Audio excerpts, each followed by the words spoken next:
travel up there was a cabin, and the traffic would then be north and west of the cabin. I think I understood that correctly. 이 달이 뭐 관리 초기 이하고 나를 좀 살아가 많이 들어서 제가 세점한테 친구들이 같습니다. 리뷰차를 나에도 예쁘신 기기를 제대로나 또 우리가 지하에 살는데 지라이에 가서는 또 이제 가서 예전에 register with the country unit to the moves that it seems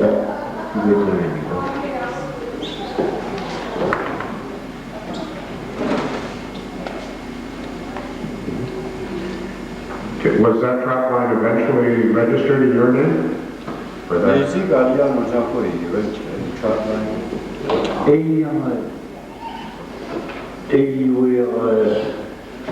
Content a horror a traveler who technically who protect me doesn't kill it, but then the quadrinos the trouble I need or in the trouble is direct in on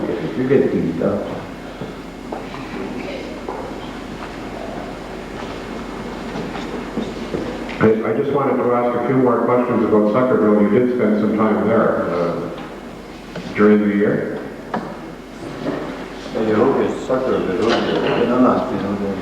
Hold on,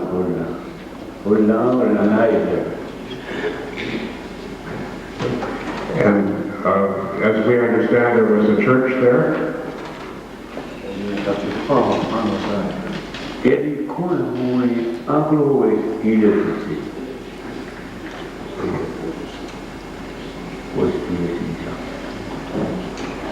And there was also a store run by a man named Merton, I believe.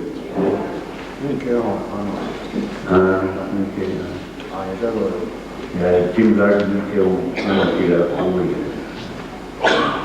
like Charlie Moore, still not be a throw home. And this sounds cool. And it sounded in town. He got in his town, he got out there. I was going to see that on the they little, I mean, they could be good on the course. I worried, he got to me, you don't get that. How often would the store be open? Would it just be open for a few months when people were there? Yeah, 이렇게 다운로드 다다리 키지 낮에 다운로드 Aku macam balik, betul-betul out kira ni berkulus di dalam balik, betul. Aku lebih dah awal ni dah. Kita wanita ni dia, kira awal pun, ni awal kan. Asyik kau dia, asyik dia nak lalu, asyik kau tahu ini. Tapi sabar adalah air dia ni, air ni. Kita saya ahli negeri.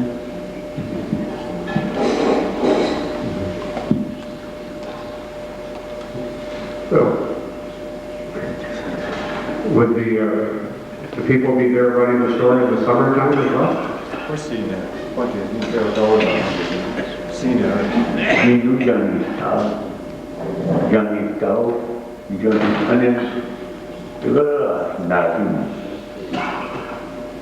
Very young, actually, you tahu ni young ni. Young ni hari sekali ni bukan ni hari ni young. Very young.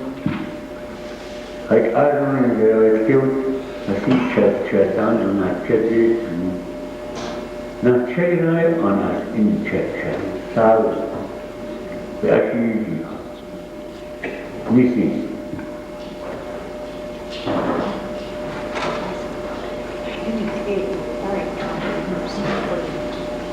John, you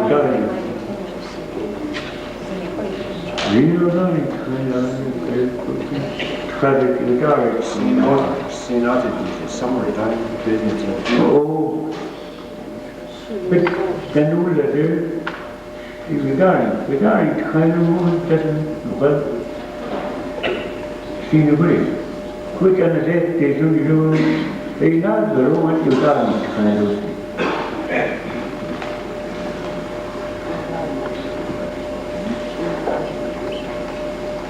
Thank you. I was just waiting for the translation. Did Mr. Larkin or Mr. Moore buy furs as well? So I'll have no rush, being translated.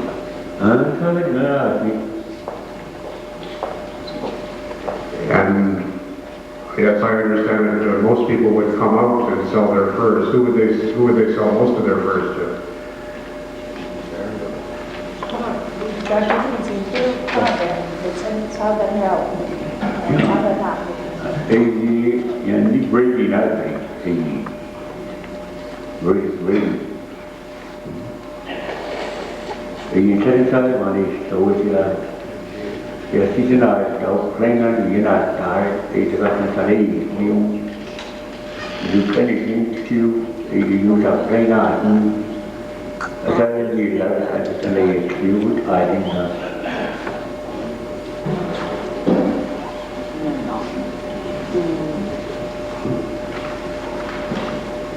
Thank you.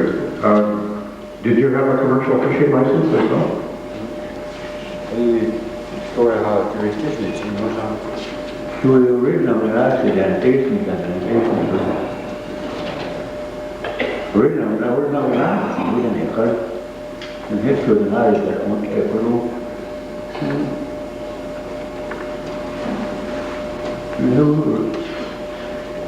it's a wonder that cold hour in a hour of the knowledge but he never like it when the York works under the Khadan Oh yeah, there is business in Illinois license, commercial. can I do that? When you help other people, could you make good money doing that, fishing? Come on, you can know that, so it's on it. Huh? You know, I know what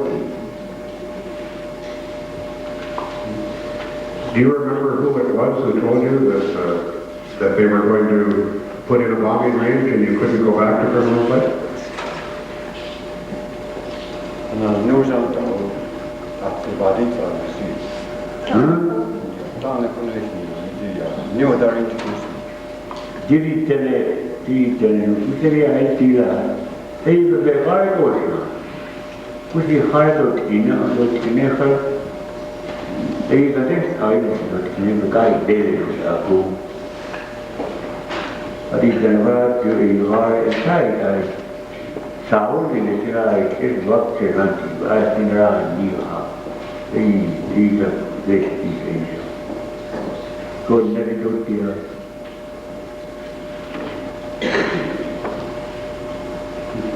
Do you remember the name of the, I'm sorry, were you going to translate something else? Do you remember the name of the person who used to give you vouchers?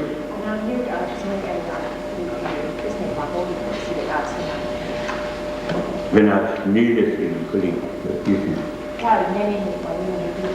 When I needed it, I seen it. When I needed it, it's only one day. Appearing as if I have been done at my south. I don't stand that in our creative negotiations.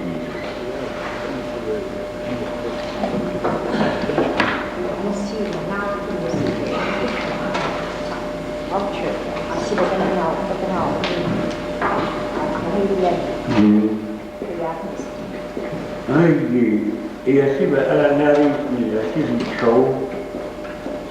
I see the children the children I see it already. There is a lot of only one. They have some stories.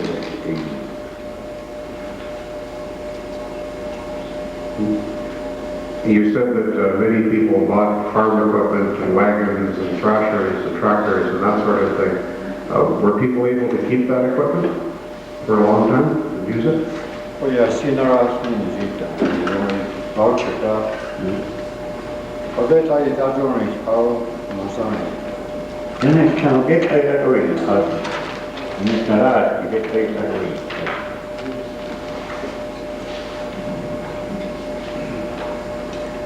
When you were getting compensation, did you have a chance to sit down and talk to somebody from the government to say this is the deal that we're going to make to negotiate an agreement?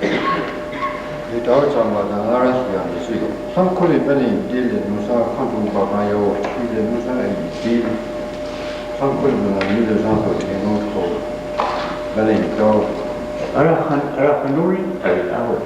Arakanuri allowed on my theory.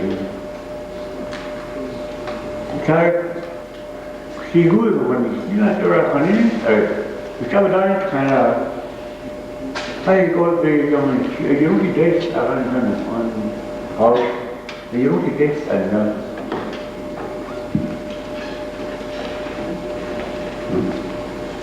Did you ever have a chance to sit down with someone from the government or go to a meeting with the government where people would say, we don't get money from trapping or fishing anymore, what are we going to do in the winter now, or how will we replace that money, about changing the way of life?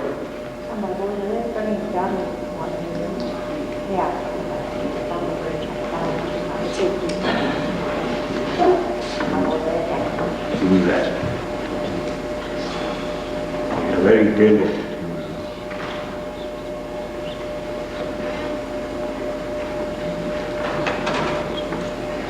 Thank you very much, Mr. Javier. Those are my questions. There may be some other questions. There are some other questions. And it may be the commissioners will have some.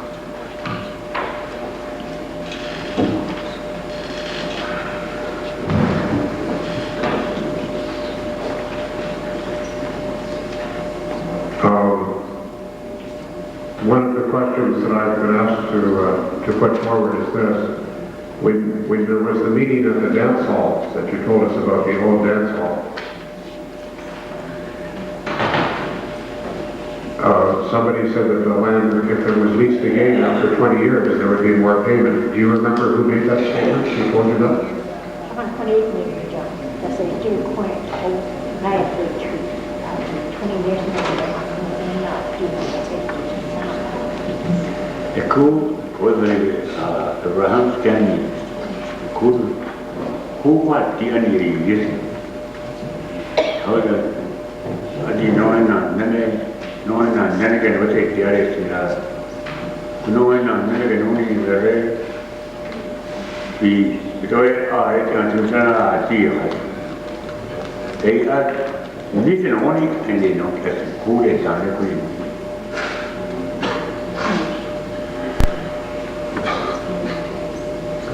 Do you remember who the government person was at that meeting?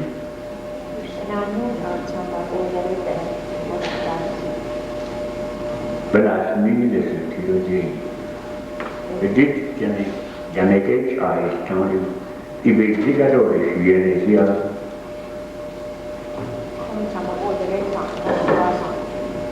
Mr. Not love anything. He loved me here. Thank you. You also mentioned that there was a time when you helped white people who were fishing. Were these people fishing in the Primrose Lake area?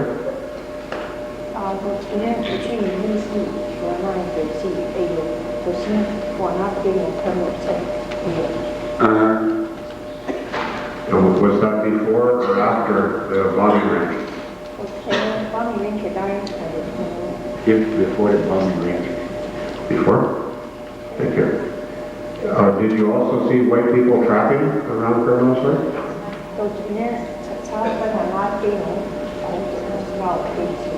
Yeah. Did you see any Métis people trapping in that area?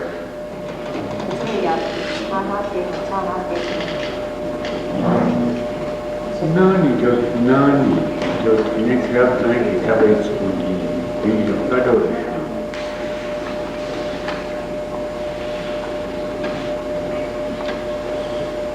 Thank you very much. So those are my questions, Mr. Chairman. Commissioners, we have a few questions. Yes. Good morning, Mr. Janvier. Thank you for coming.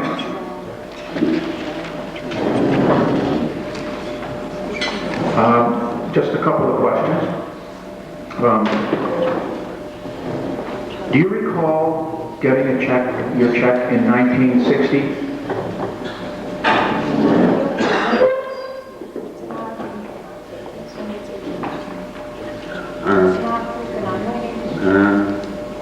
Now, do you remember signing a paper?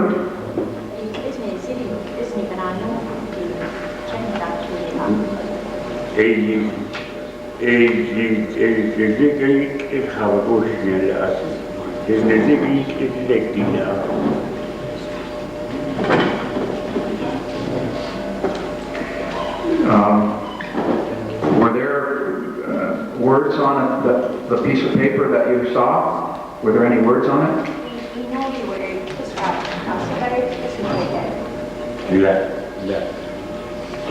Did anybody tell you what you were signing?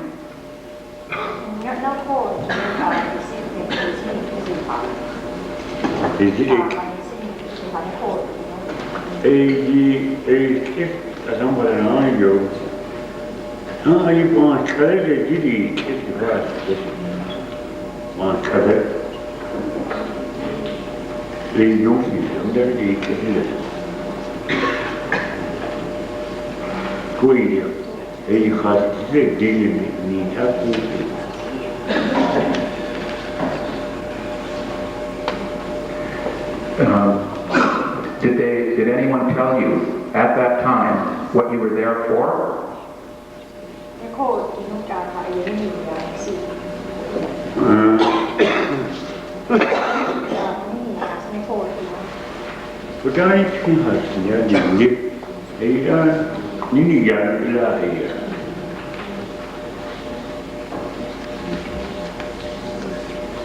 Okay, thank you. Mr. Prentice? Commissioner Bellegarde, do you have any questions of Mr. Janvier? Okay, there are no other questions. Do you have anything that further that you would like to tell us?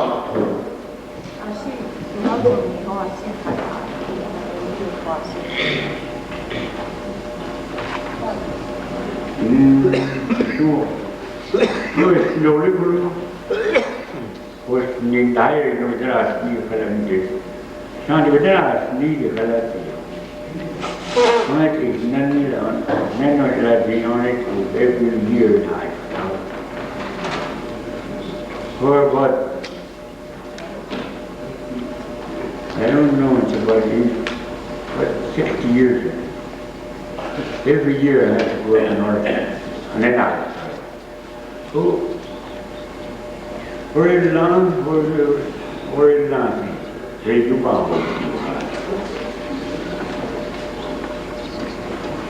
There you go. If I could catch you, how like?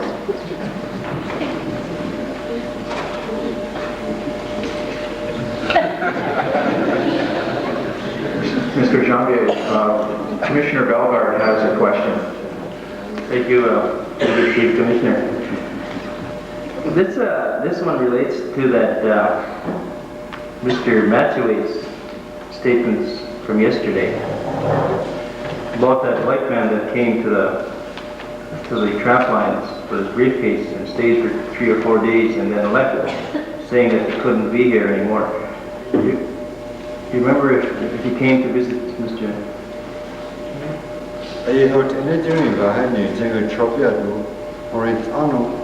We ended it.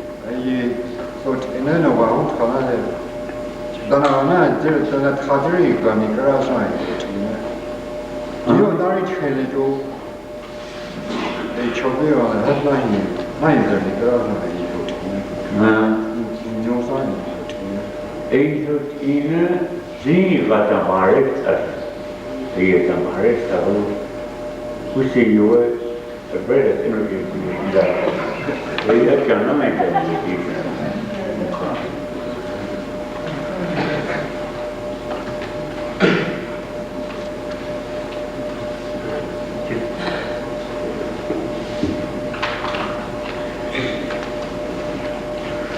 Okay.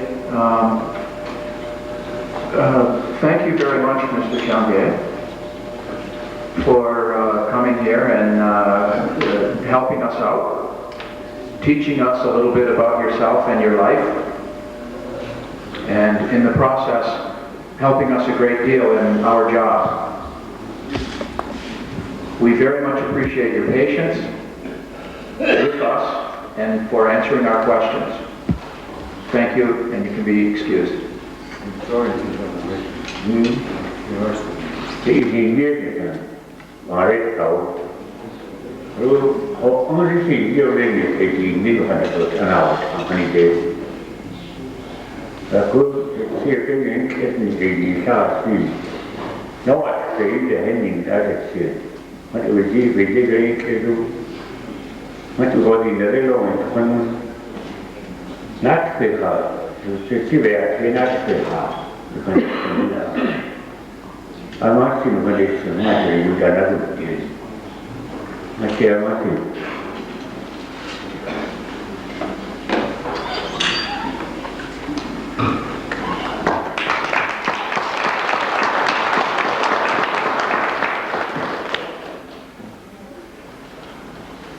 Okay, Mr. Henderson, will you call the next witness, please? With your permission, Mr. Chairman, I'm going to turn the council chair over to Mr. Maurice. That's fine.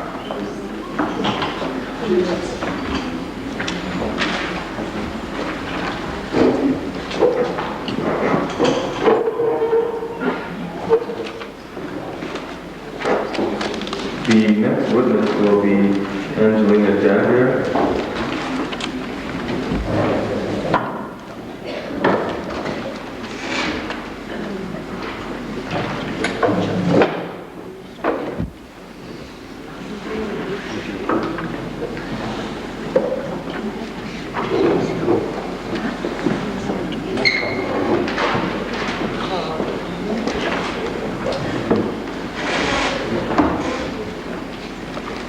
Hello, Mrs. Janvier.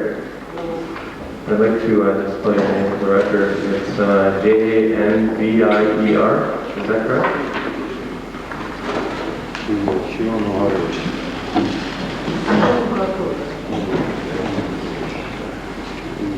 And how old are you, Mrs. Janvier? Not in it,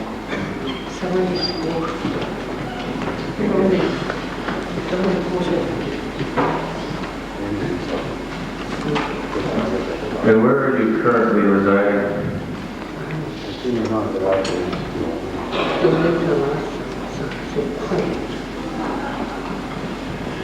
And around the time that the Primrose bombing range was created, where did you live then? New York,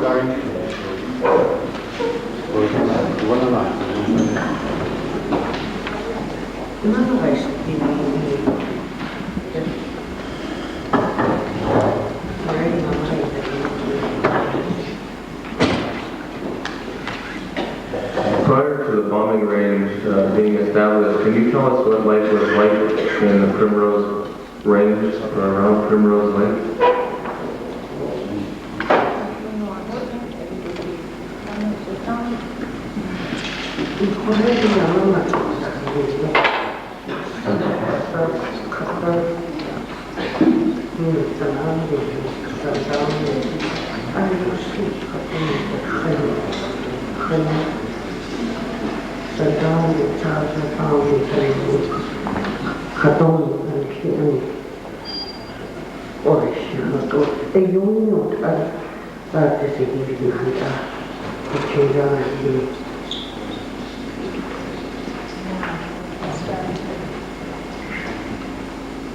When did you first go into the range? Not very just.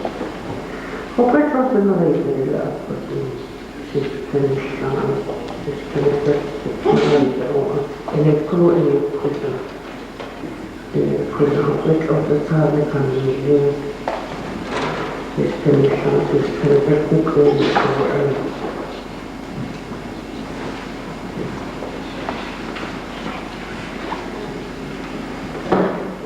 Was your husband a registered trapper?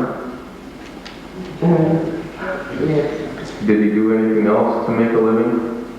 we do a lot to, she was spoken on that, and we could go to her and know, that was finished, I so we got that kind of,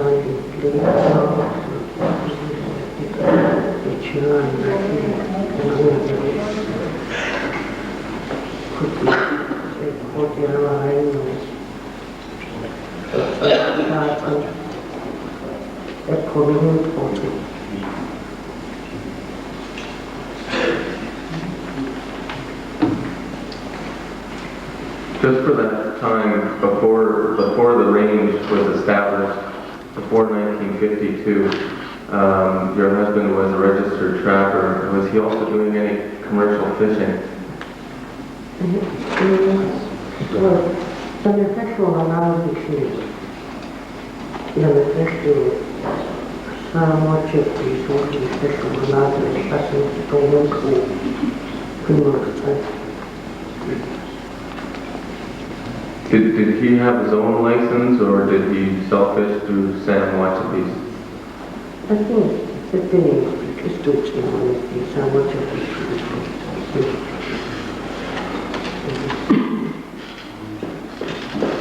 What other types of things would you do to make a living prior to 1952?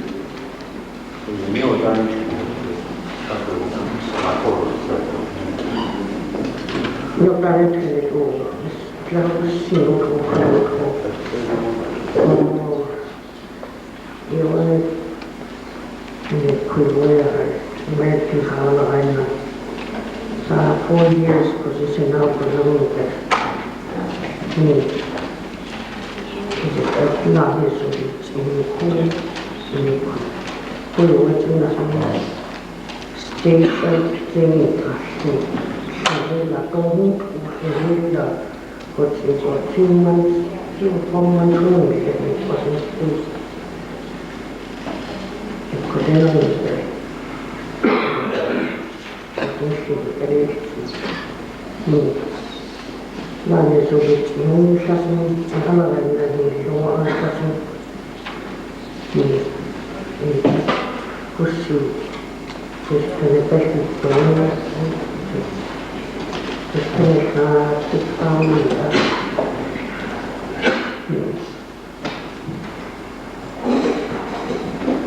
When your husband went to the United States with these sled dogs, was that before or after the range was created?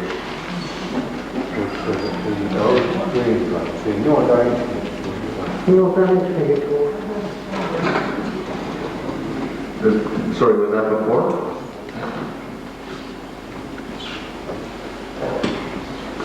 When was the first time you heard about the bombing range being established?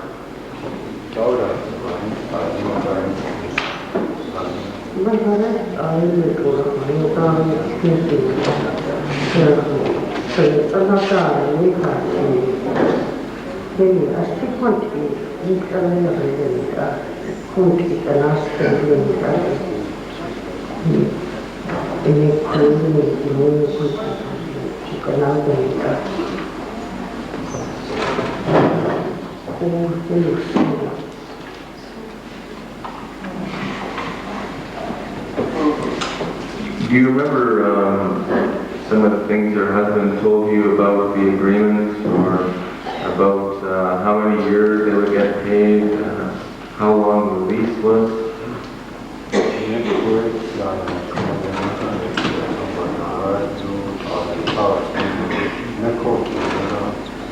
She's not supposed to group 20 years unsmooth. She genuinely Christian. And the following days, so rahoittelun alamuutella. Kuitenkin siis alamuutella.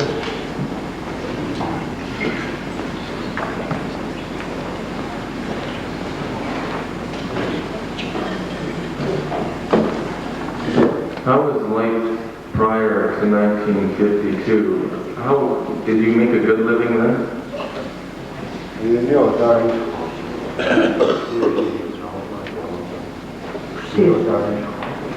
Siis on kehityksessä on kasvanut. Sitten kun alhainen asumuksen.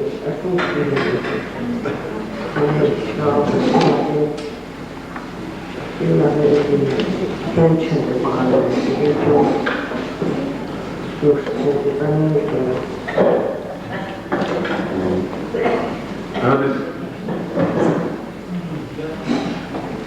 did you make a living after the range came in?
After the range was established, you said your husband used to travel to find work. Where did he go and what kind of work did he find?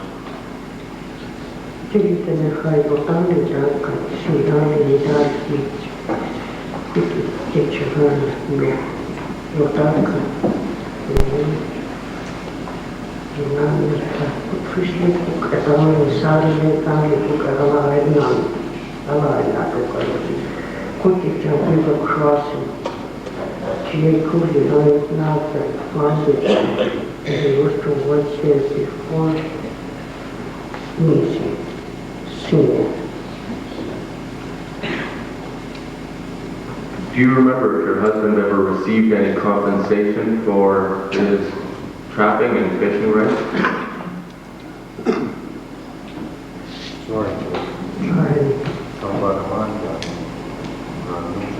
Tingin mana yang pasal kau sampai sekarang kita karena ini sebanyak yang. Did he receive any money or compensation for his fishing? Ini satu ini.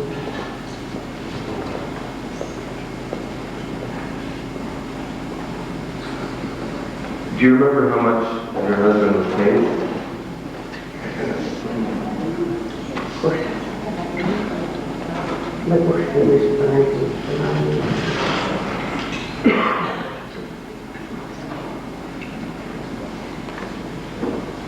Do you remember your husband ever talking about signing a release to receive a check?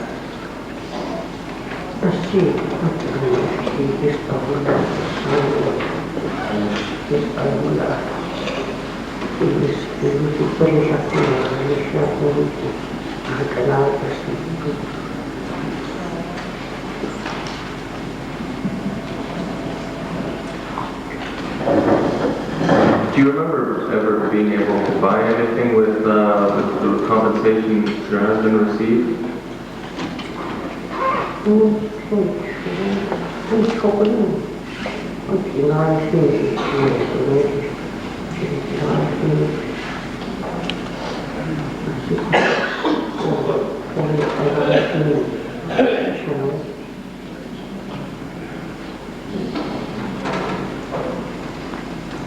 Did you do any farming after this compensation was received?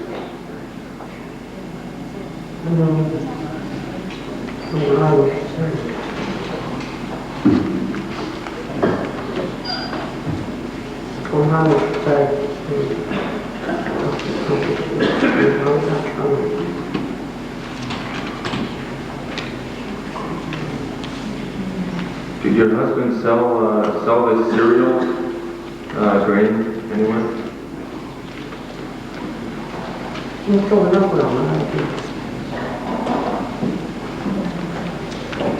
And what kind of a living did he make from farming?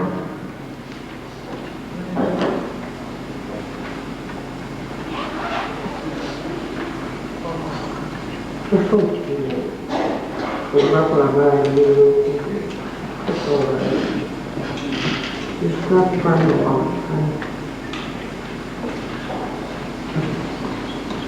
How long did you, when did you farm until, when did you stop farming?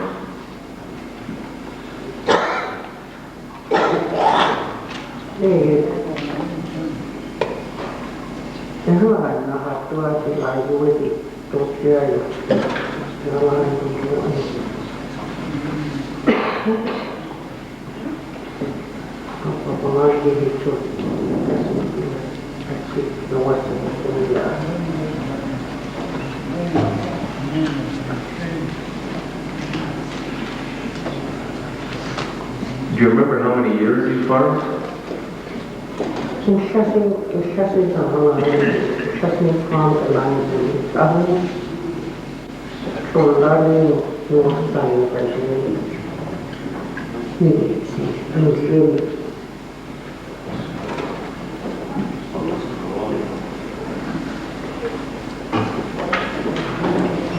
Was there anything else you'd like to tell us about the Primrose bombing range, the way life was then?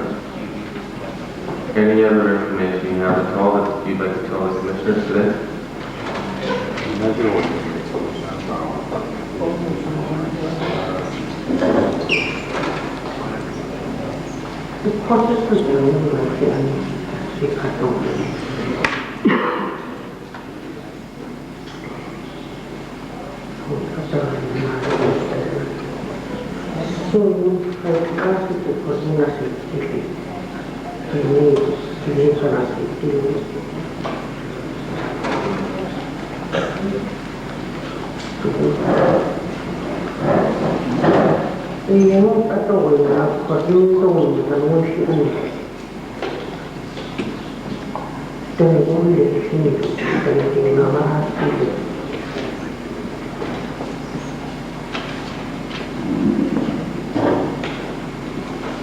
Thank you very much, Mrs. John here. Those are all the questions that I have.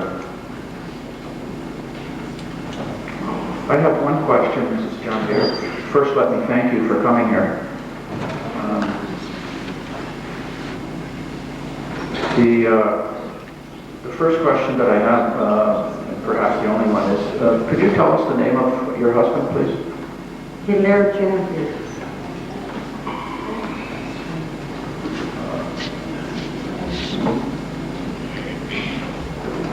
Could you spell the first name? Could someone spell the first name for us?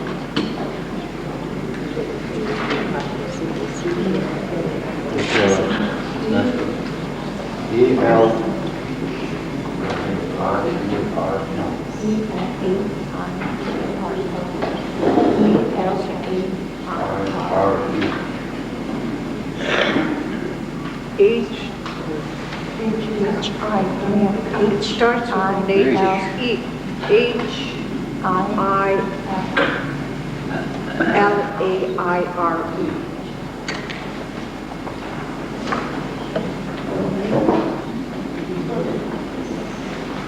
sorry, but could we just do that one more time, please? H-I-L-A-I-R-E.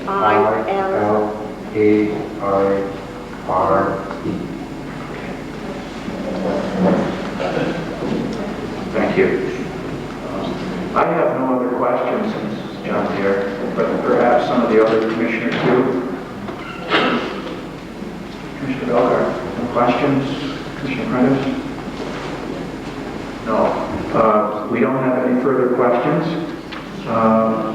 And unless you have something further that you would like to say to us, I want to say on behalf of the commission how pleased we are and thankful that you would take the time to come and help us out the way you have.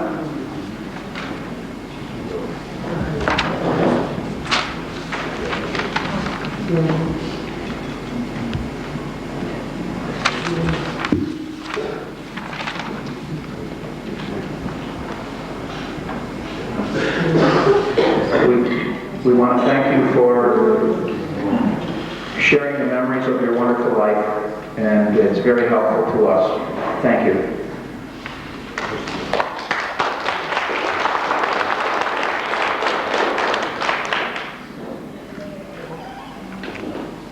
Now, I think it's 12:15. Well, do you want to start another witness, Tony, or? Perhaps we can break now. That would be my suggestion. We'll break now and adjourn these hearings and reconvene at 1:45, 1:45.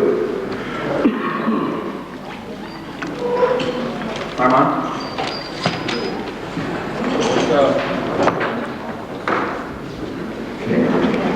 Thanks.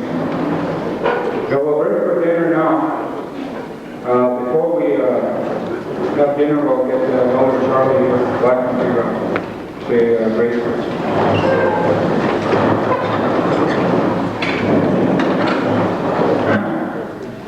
Come se daje jasnovicu, žonsavicu, pače iznosnoci nosenjeva kožom, duhom smade, nahanjevali, pače sraličinu, dali danića, na nucine šumone, inde mašine izravno. Okay, merci Charlie.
ya, ko ya ya ko ya ya ya somebody here, it will be not clear if you put that on all together, which will lie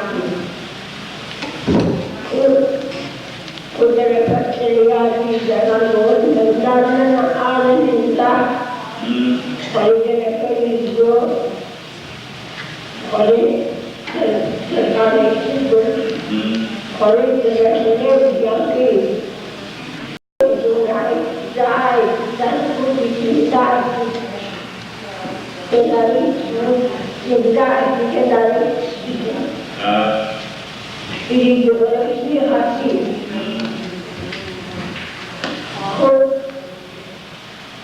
Such action is wrong. Could that and now we can get it on. There was a one guy, one of the other teachers that wanted to get they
wanted to Charlie, come healing without saying that for it to get corner, that was the way you got it, you want to do it.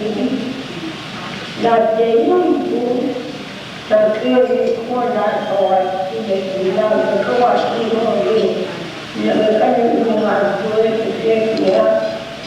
The corner will always show me together, so we'll be because more of it, which is just becoming to cannot so we are here to know that could go see not be today. So, could be, yeah, so I did not know, which I got for that. Bagaimana kita tahu ada kota itu, kuliah kucing kumentasar dan dicari ini yang susah, jualan dia, kucing orang ada semua dia tu, orang itu, saya the world, Jordan, everything, you know, you get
This, I played this here to illustrate to you the commission that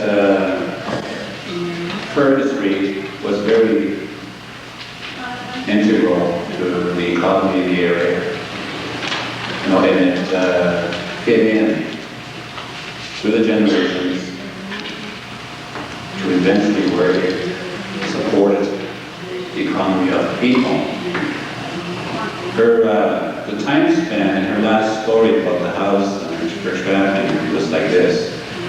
In 1918, a good half of the population passed away in the Great Flu epidemic. Out of the original family of 10, just 4 and her family survived. I guess on his deathbed, my great-grandfather told her, "Do not ever think that life is impossible. He says, through your efforts, something will come up. Life is not impossible here," he said. When they expired, before they were left was an adult daughter, a 10-year-old daughter, and her granddaughter, my mother, who was 2 years old at the time. They had cattle, and obviously my great-grandfather had a bill owing on the rough line, on the rough state that he had borrowed for to go up north. But before he could go up north, sometime in November, he suddenly took ill, like a lot of people in the reserve, and died. And being the people they were, she sold the cow that they had to pay to sell his debt. Now, shortly after that, they needed cattle. She knew that they needed milk, because that was part of the economy. You just don't go to the local Red Rooster for 7-Eleven and such animal things. So they, from the garden and the cattle they had a complete, well-rounded living. But, you know, she didn't have the money. What she did was she got on with some of her relatives who went up north on the Saskatchewan side of Primrose Lake and trapped. And within a month to 6 weeks from the way I gathered, she had made enough to pay for her rough state, to buy 2 cows, and to pay for a decent Christmas for her family. The cows multiplied, and in the 1940s, when she was about 80 years old, thereabouts, approaching 80, or past, I'm not sure exactly what the dates, she made an arrangement with Ben Chaz, her adopted grandson, for him to look after all the cows and the horses that she had on a shared basis. And this is how she earned her house. That was the bank that the people relied on for industry. Now, I just wanted to finish off a little bit about my own experience,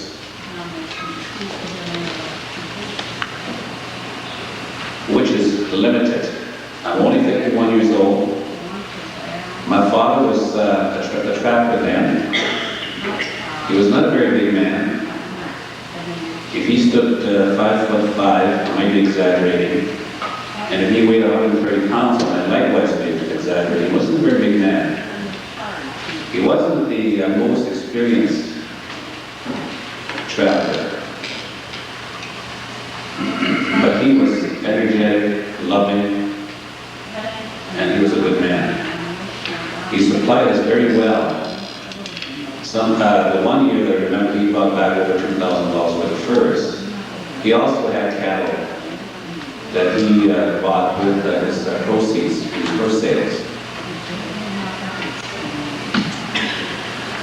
About 1952, things were going very well for me. I was in residential school. I had decided, I told my father, I'm not going back. I can't take it anymore. For one reason or another, that's a long story, I won't get into it.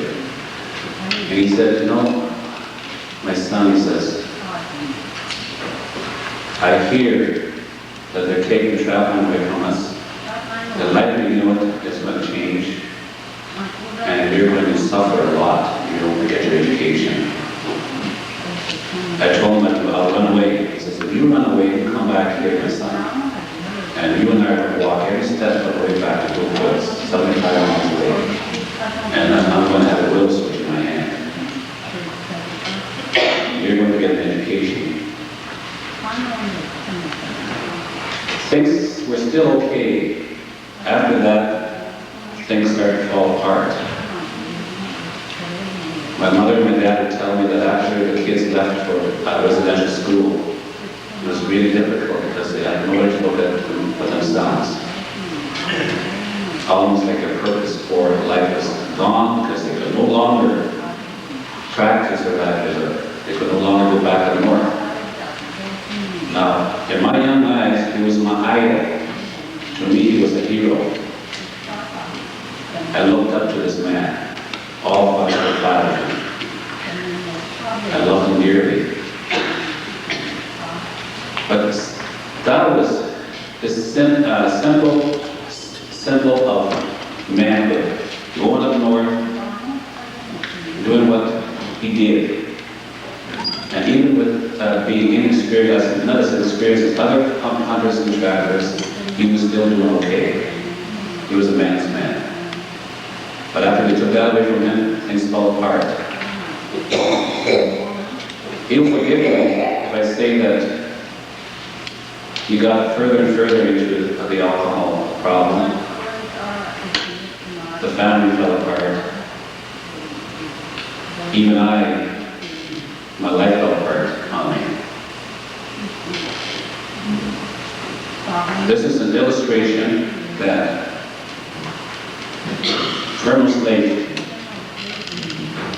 was everything that people needed to practice livelihood, to be a man.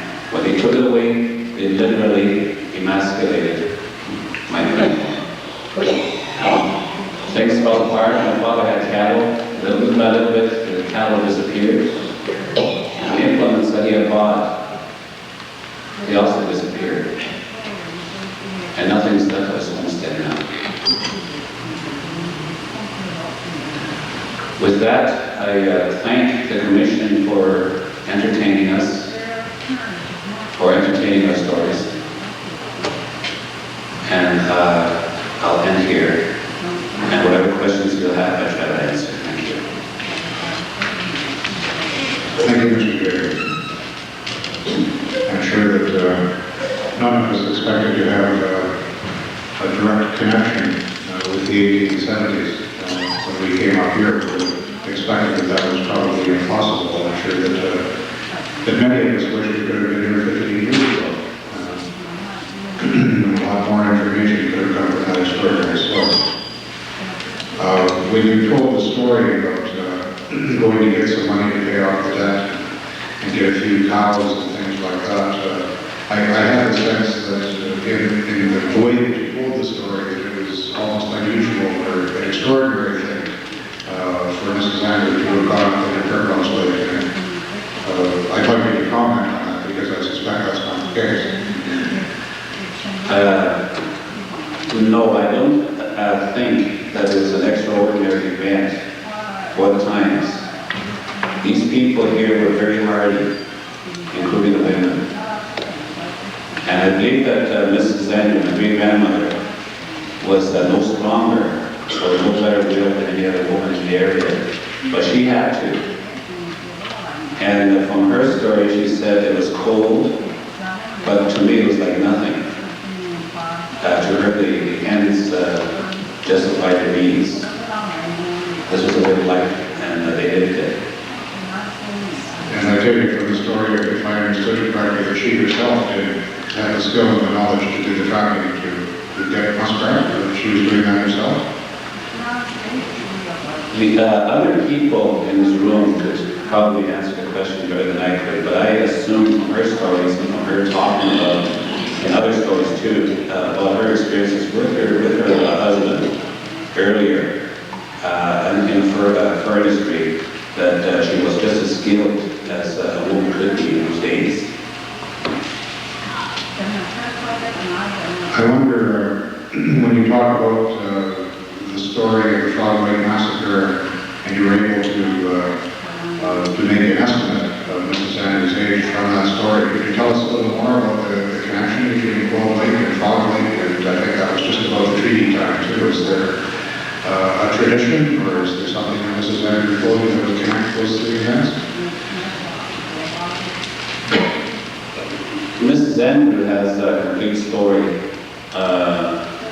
as complete as she can remember as a 12, 13, 14-year-old young lady of what happened in 1885. From what I can gather from her stories, we'll have to go back to the Plains tribes and their dependency on an environment based on buffalo the buffalo was virtually annihilated in the 1840s to the 1880s. It disappeared.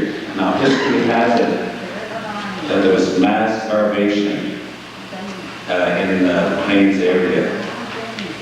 And this was one of the original mitigative factors that launched what happened in Fog Lake. Plus, whatever else happened, like the aggressiveness of certain people, the arrogance of certain people, including some of the clergy. Now, her stories say that when the event happened, 3 or 4 riders came from Big Bear's group as emissaries, saying that we are in need of your people. This is a time that we need you and you will come now. Without getting to the story, what happened was that there was a travel after the event, after the killings that happened, in May towards Fog Lake. And there they were involved in around the skirmishes with the Alberta Field Force led by General Strange.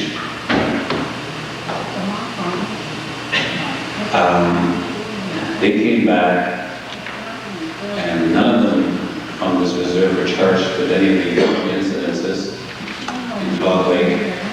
And I believe that about July 1885, about 2 to 3 months after the incident, the major incident at Fog Lake, April 2nd, that the Coal Lake people were back here and were cleared of any direct involvement in killings.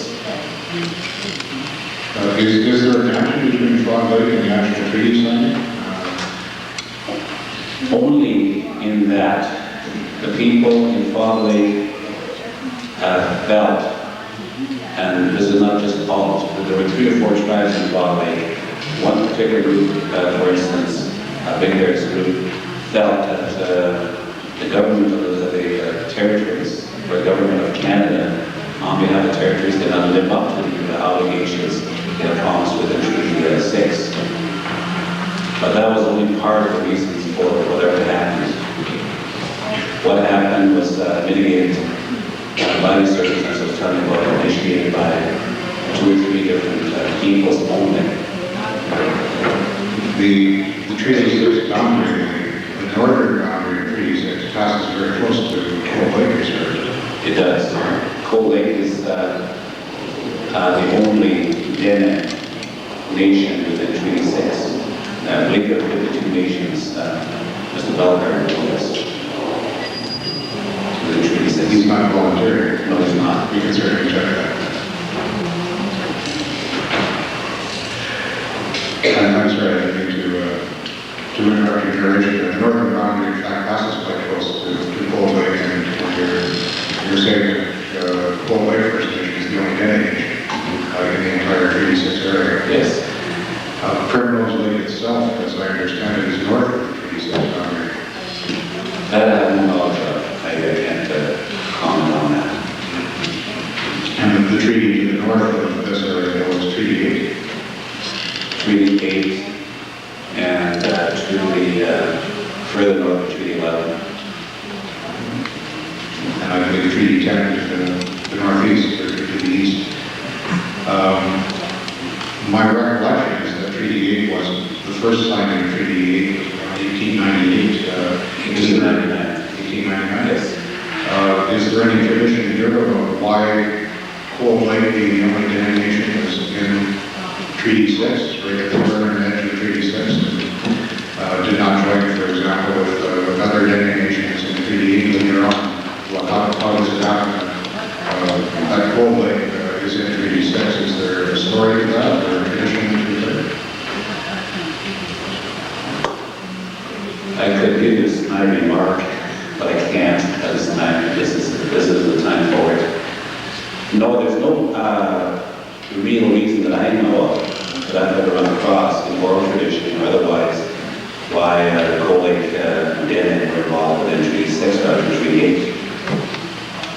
It might have to do with geographic configurations. What geography are you referring to? We're talking about certain delineations that may have been treaty imposed on Treaty 6, geographic delineations. I believe that before the commissioners arrived to negotiate Treaty 6, that they may have delineated on a map somewhere, the limits of the territories that they wanted within Treaty 6. If I understand you correctly, you're suggesting the line was drawn on a map somewhere else and where... I'm not saying when it could have happened in 1899, but I'm not sure when these Treaty 6 boundaries were drawn up. Can you assist any further on that point?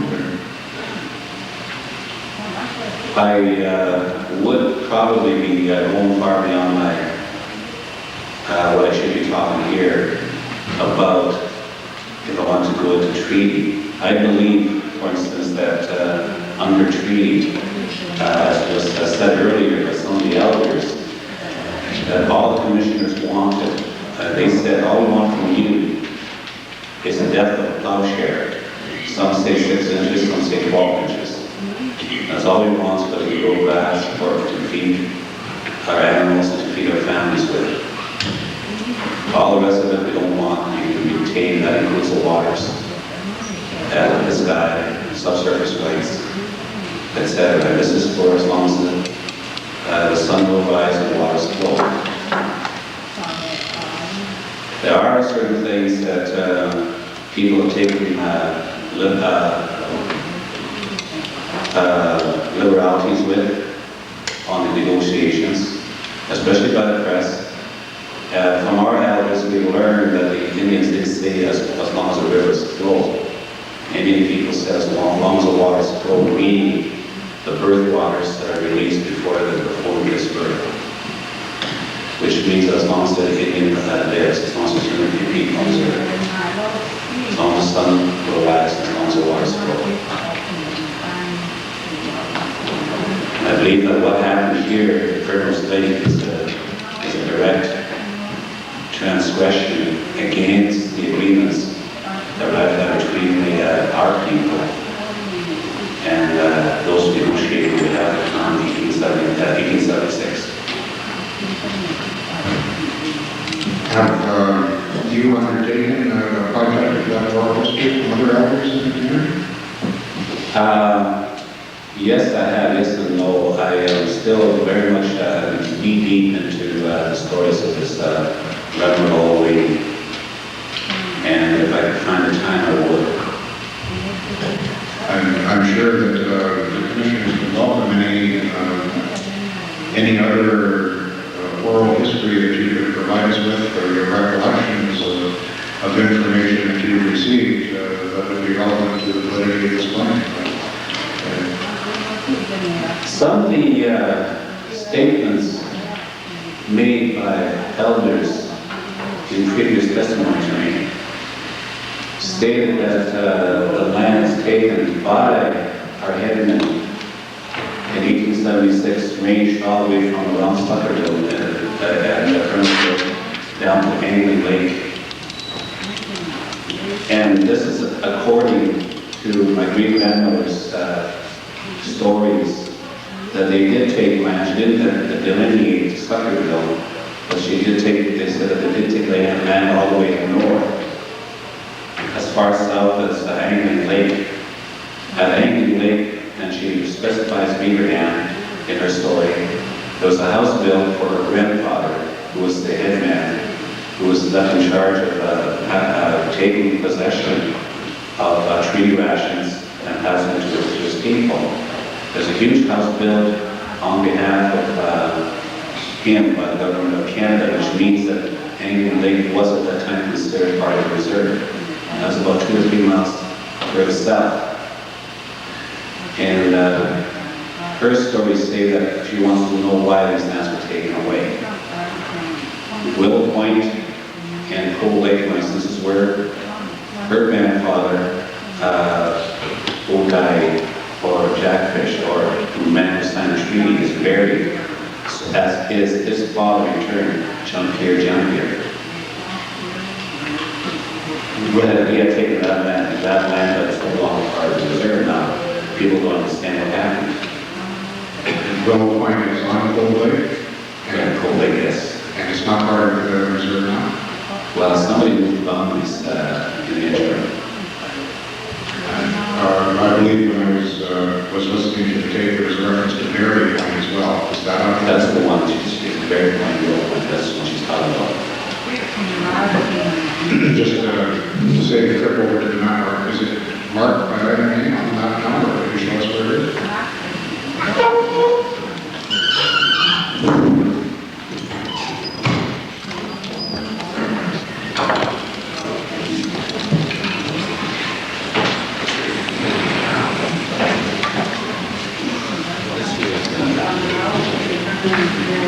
Yes. Okay, from her stories, they range all the way up, the story she went, where she went traveling, she'd gone far north of London, constantly the east and north of the Indian territory, or Cree territory, on the east and north of this area, and she said this was always our land.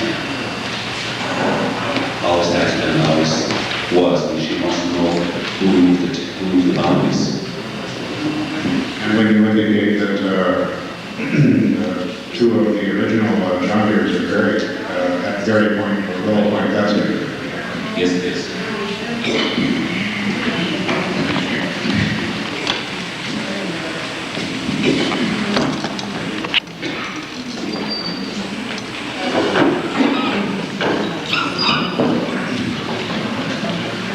Just to follow up on that, do you know what is now the provincial park? Is that part of the reserve as well? From our own feeling, it was part of the reserve back when. From Randy's story, it may not have been on this one here, but in other tapes, Randy has stated that his grandfather had taken the land at Willow Point so that the people could have quick access to good fishing spots. And it's true, that's a good fishing spot in the lake itself. And he had built a house there, and that's where they're buried. And the other house that you referred to on Angley, like that's between North and No, it's south of this reserve. Cold Lake is north, and Angling Lake is due south of Cold Lake. I think we had somebody in December point that out on that. Yes. When you talked at the time of the treaty that there had been great distress amongst the Plains tribes because of virtual annihilation of buffalo, do you know anything about the situation of the Cold Lake people at the time? I'm glad you asked that because that's why I mentioned what happened to the Plains tribes. Now the Plains tribes' natural livelihood was interrupted when the buffalo was destroyed, and put their tribes under, like in your words, under great duress. As far as I know, between 1780, the original coming of the fur trade through Mr. Jambier, and 1952-53, when Trappon was taken away, there's never any fluctuation in the economy. It always stayed there. People have never known hunger or starvation in the Cold Lake area. Not from the stories that I hear from Great Granny, or not from the stories that I read, or the stories I hear from the other elders. I've never heard of any famine or starvation. Unfortunately, of course, you did say there were deaths here, and that the Spanish too, I guess. Yes, there were deaths from diseases that had no natural immunity to. And that includes smallpox back in both the 18th and the 19th centuries.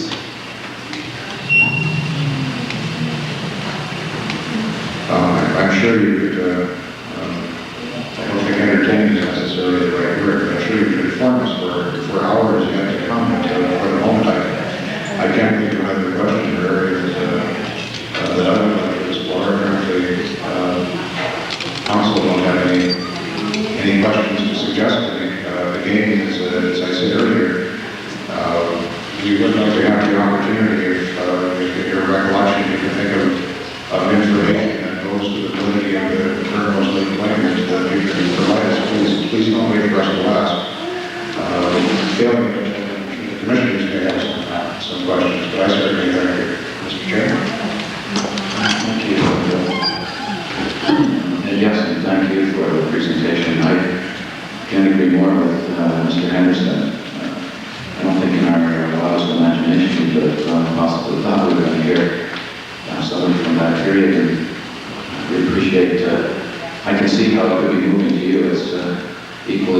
perhaps not equally, but certainly was moving us just to think about that.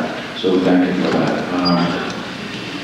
I don't have any questions at this time. I may, as soon as I'm going to refer to my colleagues for a moment here and ask Mr. Gallagher if he has some. The question of the boundaries, as far as northern boundary being as far as Primrose Lake being considered, was mentioned several times here in the previous hearing.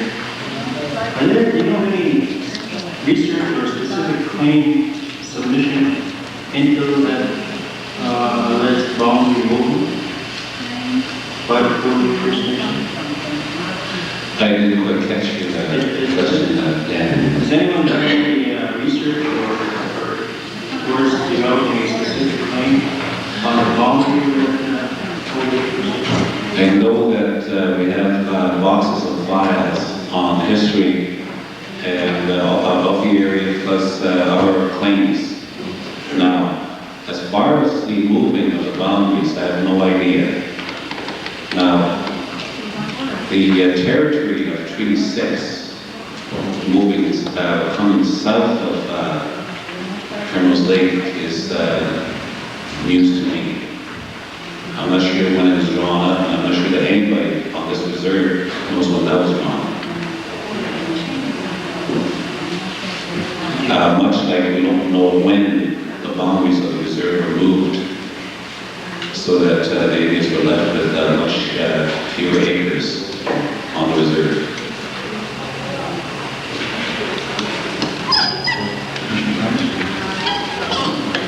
Yes, the name of the Primrose area was referred to earlier in our testimony is Fatu.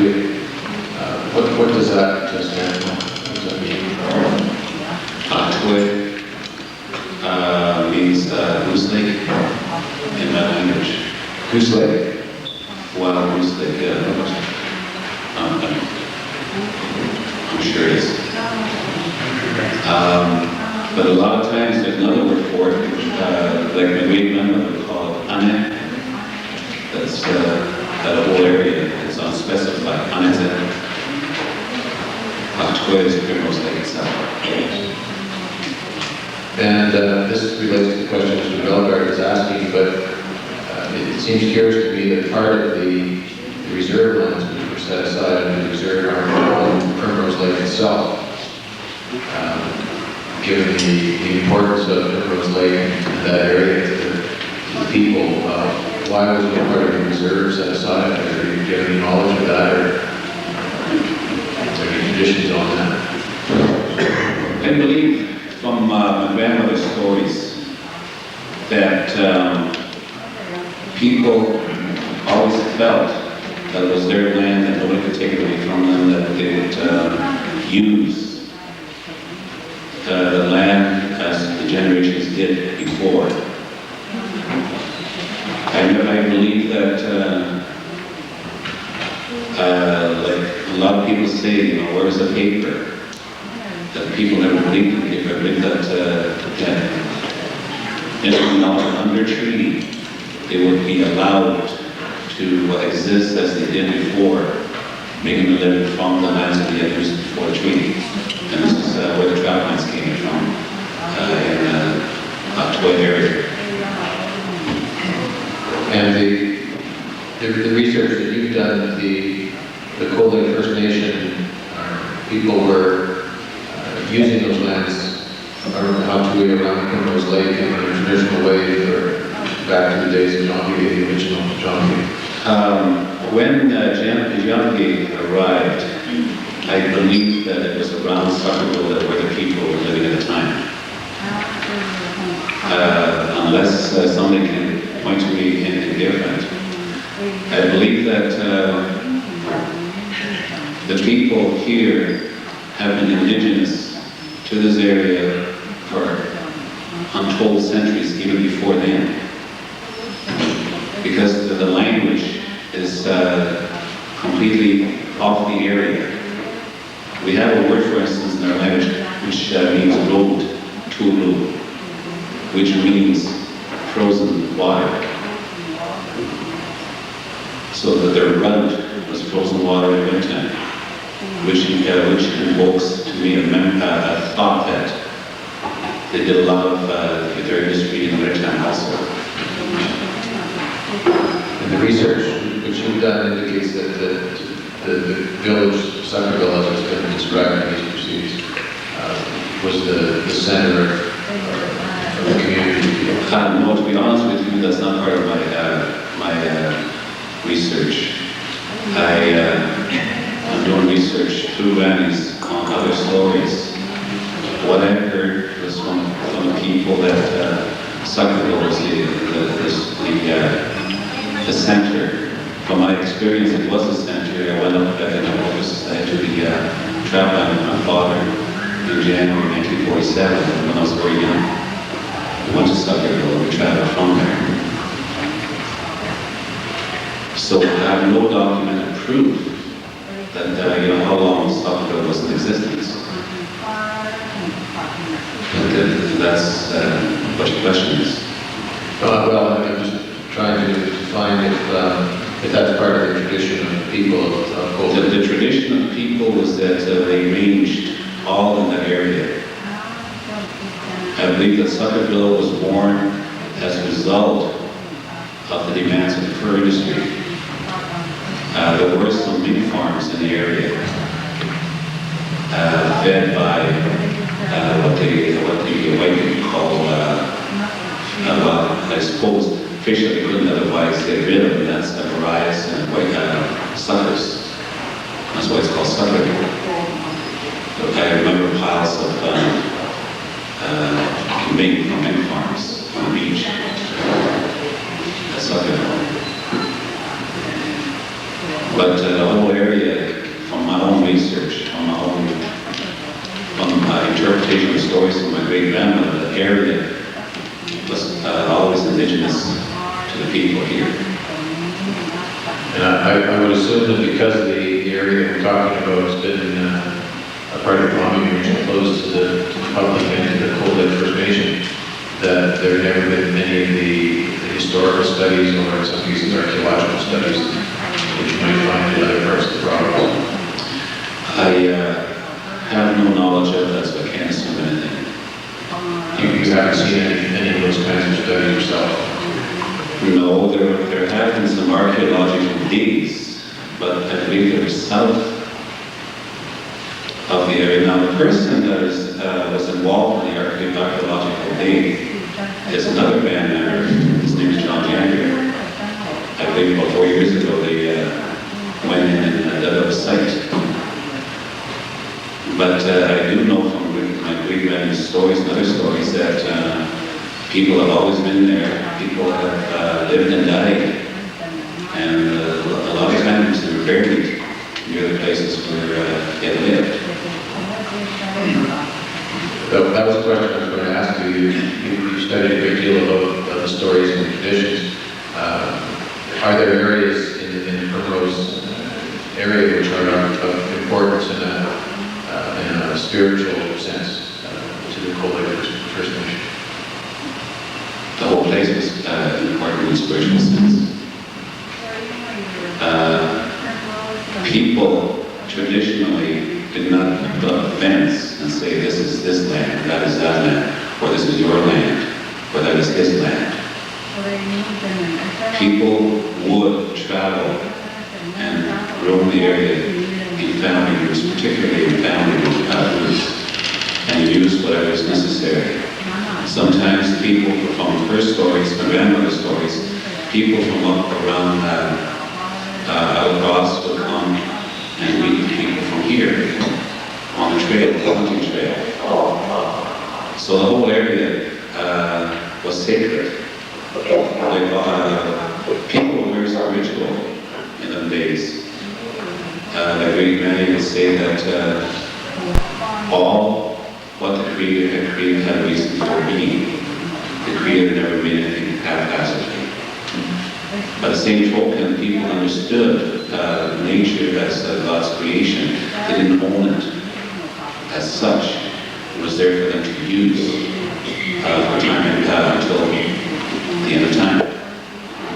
And this was the assumption that my people had. apparently the government would come in and put an end to time sometime, but they didn't know that.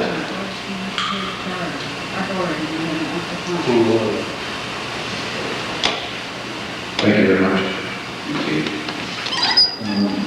Mr. Jacob, if I may, for just a moment, there's a few questions I'd like to ask. You've heard, not only over the last couple of days, but when we were here previously, a lot of discussion has taken place around the period from 1952 right straight through to 1961 when the quitclaim was signed.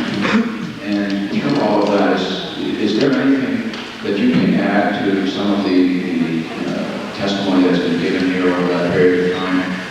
I know that you've heard most of it, or quite a bit of it, and I was just wondering whether or not you, in your research, or the people that you've talked to, perhaps your parents themselves, whether or not there's anything that we can add to what's been said regarding that period and about what people were feeling and what they thought they were doing. Mr. Foreman, all I can tell you is what my father told me, and he told me no different from what other people said today. I remember he received about $2,250 as his share of the quitclaim. Now, all I know also is that he told me his times are going to be different. He says you cannot quit school because you will not be able to derive a living like we have done in the past, and you will suffer if you don't go to school. But he said from discussions between himself and my mother that I gathered that the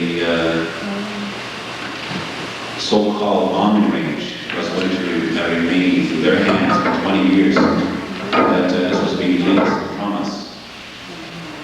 And that also had the feeling that the payments would continue yearly until the end of the lease, at which time the people would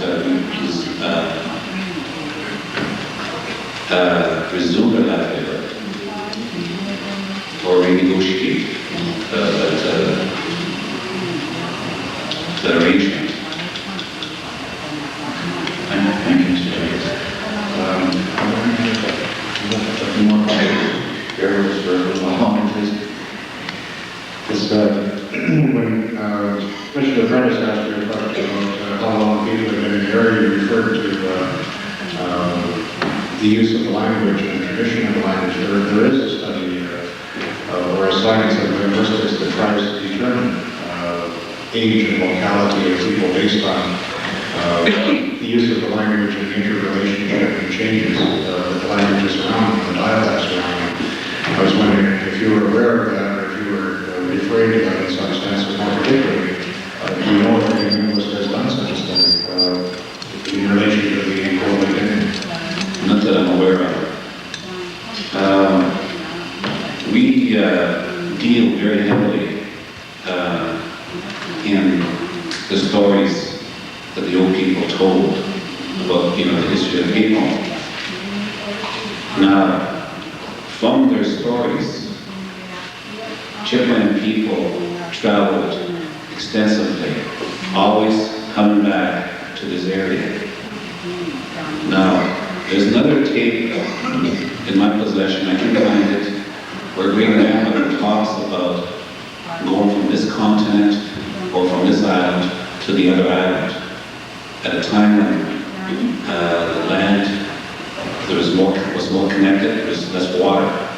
Not only the people, but the animals traveled back and forth. Now, anthropologists have said we came from Siberia through the Bering Strait. Our people, especially the elders towards the south, said that's not true. They can't prove that.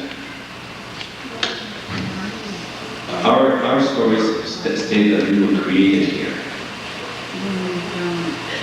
Now, there's no proof past 30,000 years that, some anthropologists say that there have been proof that Indians were here 30,000 years ago. Some say 10,000 years ago. Some say previous ice age. I tend to believe oral tradition more than believe anthropologists. I'm not trying to discredit anthropologists. all those who swear by the Bible in the past. I believe that my people were created on this continent until somebody can actually find proof that I was created over there.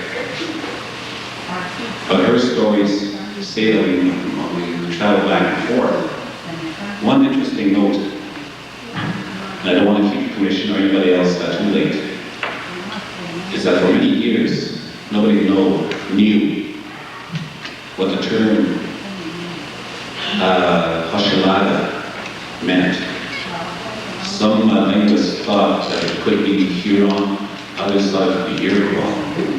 Some thought it would be a combination of Huron and Iroquois. Hochelaga is the original name for Montreal. In our language, it means on the shores of the point, Hochelaga. Our people traveled extensively in the days previous to today. When they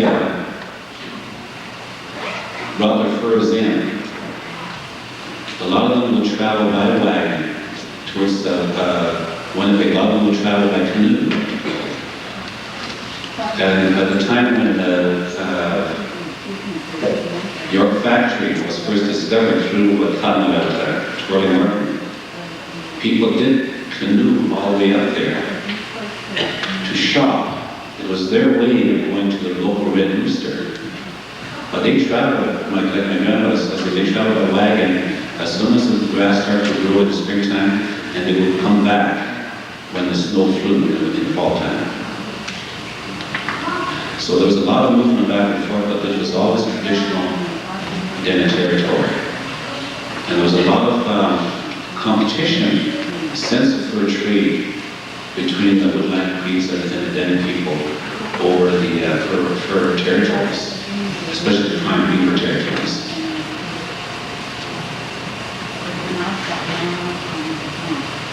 That's fine.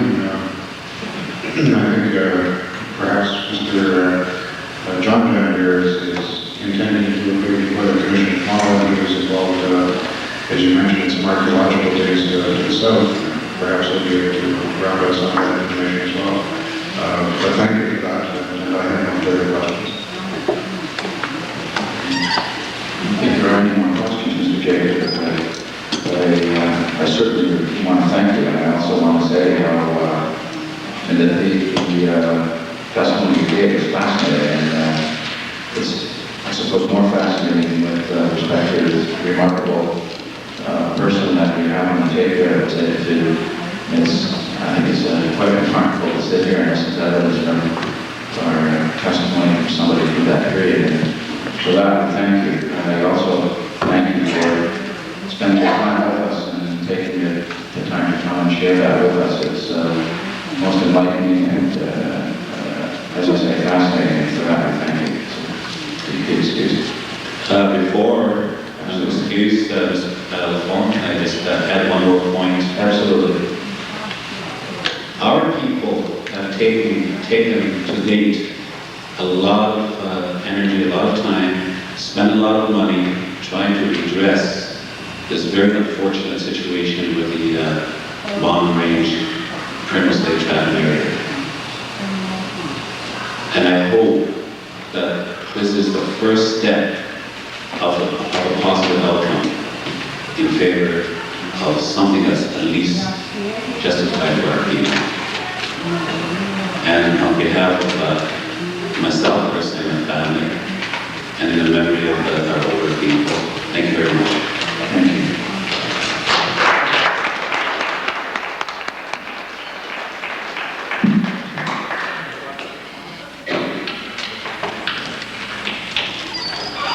Okay, now that concludes our witnesses for the day. Like the previous witnesses, I want to thank them all very much for their patience, the information that they brought to us, the help, the tremendous help that they are giving to this commission. I must also say at this point, although I'll surely want to say it again tomorrow, the interpreters, I want to give a special appreciate about that. What we will do now is adjourn discussion. We'll reconvene tomorrow morning at 9. Bonjour, merci de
Maybe you could start by telling the commissioners whether you yourself trapped, fished, or hunted in the Primrose Lake area. I did some trapping. I did some fishing. I didn't do any trapping. Did you have a commercial fishing license? In later years, yes, I had commercial fishing, but I was very sketchy. Was that prior to the bombing range being established, or after? So did you continue to go in? How often? Well, not only to criminals, but I had all this commercial fishing license for Alberta. Maybe you could tell us about what you know about the bombing range, how it was established, what was promised, things of that nature. Directly, I didn't know. I never did any negotiations with any people like that. There's all the people before me. My dad did all the, just the help and I hired Matt. We had my own equipment. So your father also did some commercial fishing? I did both trapping and commercial fishing and working other places. How old are you, sir? I'm 58. How did your family make a living after the bombing range was established? Well, we had a small farm. Just here in self-preserved here. Can you tell us about that farming operation and how that was operated? Well, it was mostly operated by, in the early years, in the late 40s, 50s, we used horses. And finally, the government was all steering tractors, and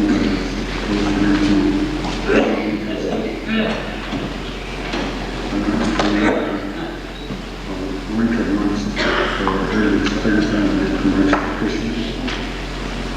And whenever we spent some time with tractors, we didn't do anything with them.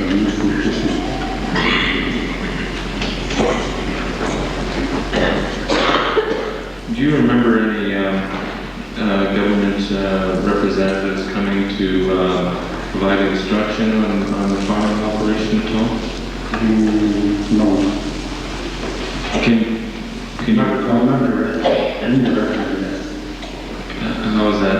Well, like I said, I never took any parts in these meetings they had. All this older people, chicken cones and everything, all this. So we would take part in the meetings. Did you yourself receive any compensation for fishing? I don't know whether it's for fishing or trapping. I mean, we did get we paid compensated for this trap line. We didn't have a portion off my dad's, whatever we got, was $470. Did you ever sign a document? I'm pretty sure I did sign one. The last one, I think it was sometime in the 60s or late 40s. Can you, oh, sorry, go ahead. I mean exactly, can't recall the exact year. Do you remember much about the day that you signed? What types of discussions took place? Not really, I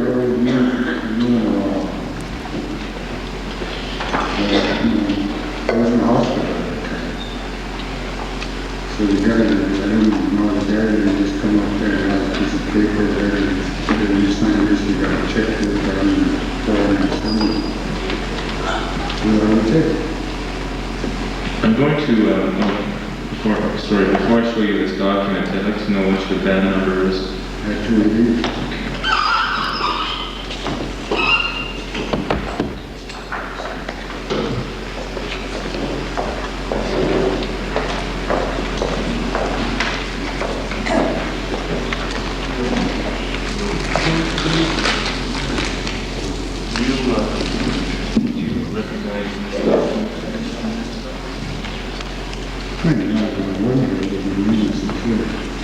Is that your signature?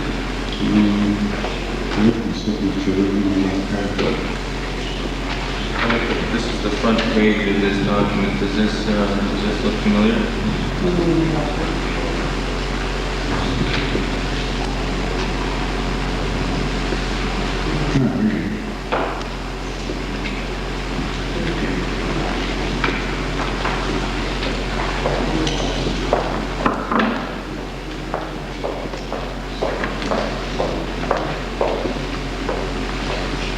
For the record, Mr. Chairman, Mr. Manous has identified his signature on Exhibit 1.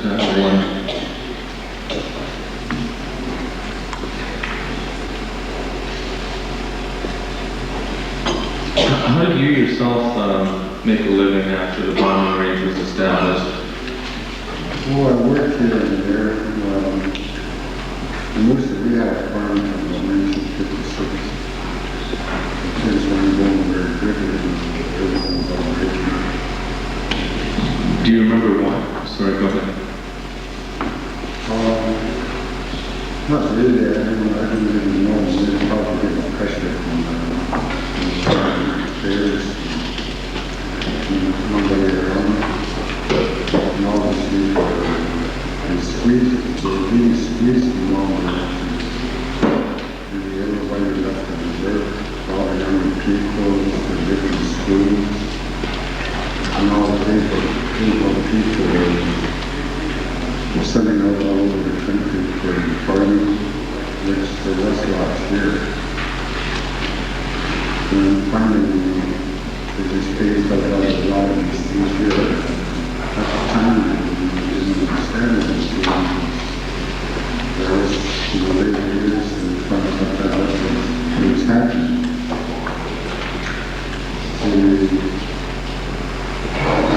After all this fun, the people you have to carry, you have to find something nothing to make a leave, but nothing to make a living. This is how people live right here. The way they're employment, by employment, people go working out. and make a living. And we have to because we're touch their social services. We don't do anything, so we don't get nothing, so we just have to do something after this reserve start going down.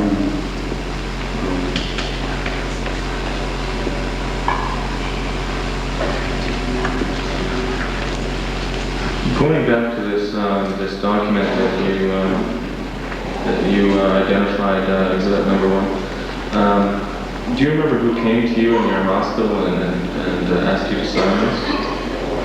Probably was Hitler. Did he explain? No, it didn't. No, it didn't explain that. He just told me, here's a check, this here, sign it here. Their name is on there and their numbers. So supposed to this time this accepted and report was on there. He said, he just told us this was the last payment for this component.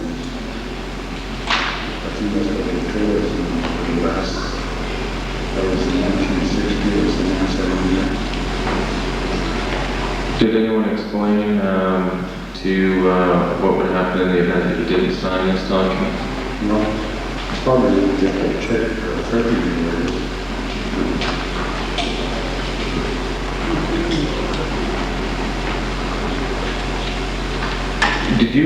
Did you speak and read English at this time?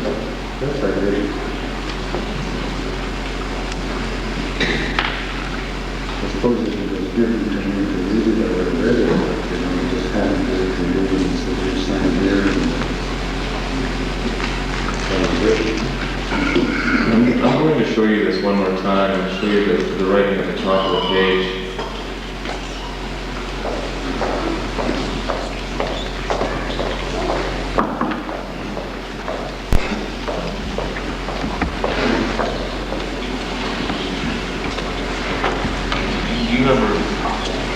You remember reading those words? No.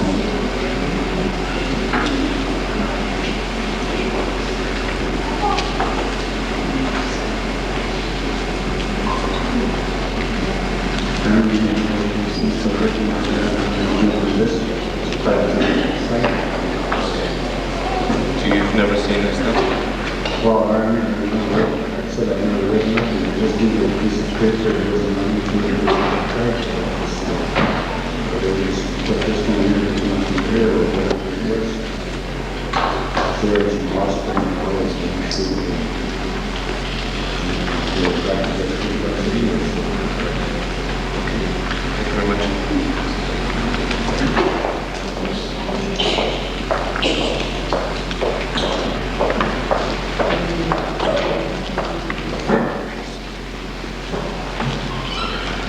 Those are all the questions I have.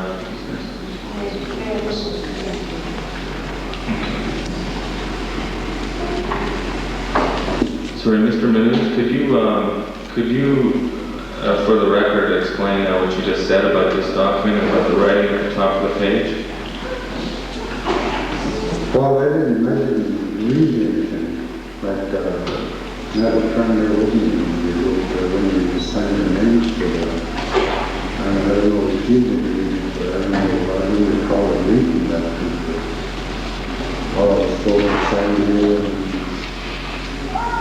and it was such a long time ago, I didn't quite remember, but I'm very sure that I never read what was written on there.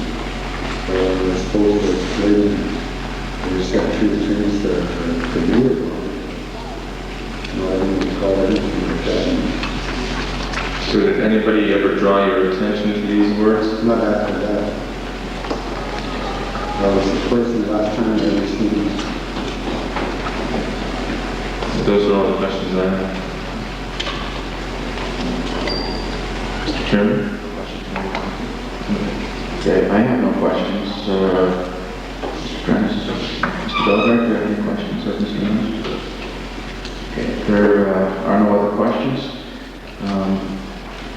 so we would just like to thank you for coming and providing us with this information. And like the other speakers, it's important to us and very very useful to us, so we thank you for taking the time. Thank you, Mr. Minister.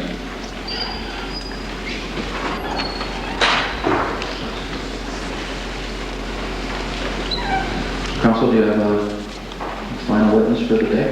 I believe Mr. Henderson is going to be taking over the questioning or the interviewing of the next witness. If I could perhaps have a minute recess just to go and get it. Okay, well, we'll carry on and let Mr. Mandan get him. Just kind of sit here, okay? Okay.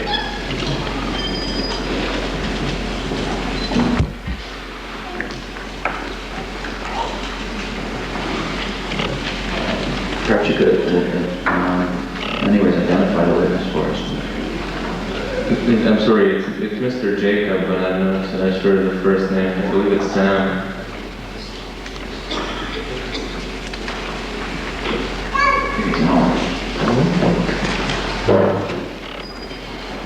Sorry, is it Alan Jacob? Yes, it is. Okay, sorry. Thank you.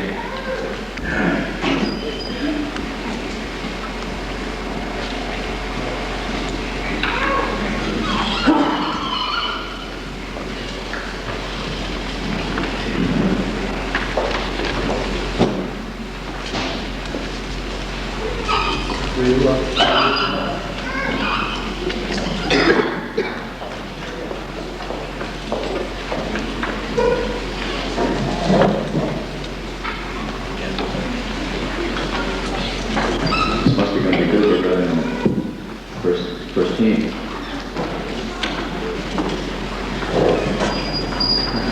So, Mr. Chairman, our next witness is Mr. Alan Jacob, who is wired for sound and ready to go. Mr. Jacob, perhaps you could tell the panel about the work you've done with the community and the types of information that you have for us this afternoon. Yes, my name is Alan Jacob. I was born at Cold Lake. I'm a lifelong citizen of the Cold Lake First Nation. I was very fortunate in 1977 in that we, my wife and I, kept my great-grandmother, who was very old at the time, and during the 2 years until her death in 1979 that we kept her, I took copious amounts of notes and tapes, and still in possession of the tapes. I'm in the process right now of translating, transcribing them, hopefully to compile the history of the Cold Lake First Nations Indigenous peoples. That is my main preoccupation at this time. And what I'm going to be doing here this afternoon, hopefully, presenting as accurate a picture as possible about the history of the Dene people and the fur trade. And also, for about 10 to 12 minutes, I would like to play excerpts from the tapes. I have hundreds of hours of tapes of the lady in question. Her name was Rosalie Andrews, and through extrapolation from her stories, particularly her youthful stories about the incidents at Frog Lake, the so-called Frog Lake Massacre in 1885, we assumed that she was 12 to 14 years old, and being that there are no records kept that survived from that age, nobody knows exactly how old Mrs. Andrews was. So from extrapolation, we assumed that she was born 1872 to 1874, and she died June the 30th, June the 31st, 1979, or June 30th, pardon me. She was a gifted storyteller. She had exquisite language control. She had command of the language plus what they call the Dene Yatke, which is I suppose you could call it high Chippewa.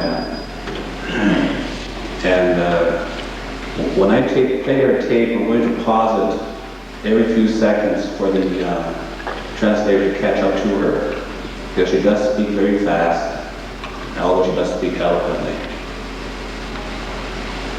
From her stories and from documentation derived from various archives, we have found out certain things about the history of the people as it relates particularly to the fur trade, which is relevant to the hearings on Primrose Lake at this time. Now, according to oral tradition, and that is stories passed on from one generation to the next, I learned through my great-grandmother, Mrs. Andrew, of a lady named Tut, which in our language means twirling Martin.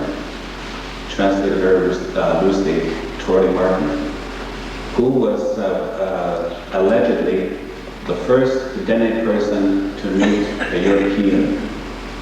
Now, I had thought in my earlier years that this was just another folk tale. I hadn't paid much attention to it until about a few years ago when my friend John Janvier brought about some documentation he had gotten from the Hudson's Bay archives, which tells the story of twirling Martin or Tanarete. So, from her story, the first contact our Dene people had with the European was with the employees of the Hudson's Bay Company. And I believe that this happened pretty close to the Nelson River area of Churchill, Manitoba, at the Hudson's Bay area. There's no more history until about 1780. And again, we have to go through extrapolation to arrive at that estimated date. Around 1780, the original Janviers, and nobody knows to this day, I don't think yet, or found any records as to what his baptismal name was. His name was Janvier. What we can assume from the stories was that he was part native, mostly French, and he was an employee of one of the two, either one of the two big companies, either Hudson's Bay Company or Northwest Company. We assume that he arrived in 1780 because he had twin sons, one of whom stayed here and who was on the first treaty pay list in 1876 as aged 93. So if he arrived around 1780 and he took a Chippewan wife, he had twin sons, probably 1783. Again, we have to make inferences from recorded history. This original Janvier, when he arrived, brought with him the fur trade directly from the Hudson's Bay Company into the area, and he did it in a big way. He taught the people, the fur industry, the demands of the furs in markets such as Europe. There was a big demand for such items as mink, sable, silver fox, etc. Now there's a whole industry around the fur trade. You've heard stories about certain ways that you have learned from generations past how to prepare the furs, not just to catch the animals, but to prepare them also, and how to market. The people here received detailed information on marketing of the furs from these original Janvier people. He had two sons. The one who was listed in the first treaty pay list as age 93, his name was Jean-Pierre. That much is known about him. His twin son was, his twin brother, was Baptiste Janvier, who emigrated from here to a place called Nité-Lastoué which in my language is La Roche, or La Loche, pardon me, La Loche, in what is now Saskatchewan. From what we know of Jean-Pierre, he was a very energetic individual. He had a lot of children. And that's all I can say about him. He had lots of children. And his children, in turn, were energetic, and they had lots of children. Today, most of the people on this reserve are directly descended, one way or the other, from Mr. Yonvi originally. Now I say that so that you can understand the impact of the fur industry on the people. They learn firsthand the marketing. In the years between 1780 and 1952, when the fur business was taken away from our people, there was great competition for the furs that were brought in by our hunters and trappers. There were quite a few independent buyers. Some of them are named by the people in their stories. And some of them represent the big companies, such as Big Company, who actually went onto the trap lines sometimes to get a step up on the competition. Some of these people, my great-great-grandfather, one of them, would take wagon loads of furs, wagon and horses, go to Edmonton, Fort Edmonton, and there he would trade the furs where the prices were better, were more competitive, and where he would also shop for the basic goods that the people needed, like ammunition and basic food commodities, at a much better price to them. He eliminated the middleman.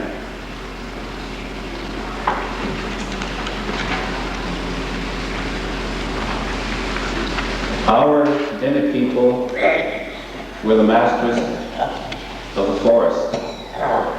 They had complete and almost intimate knowledge, or I would say almost complete knowledge, of their environment.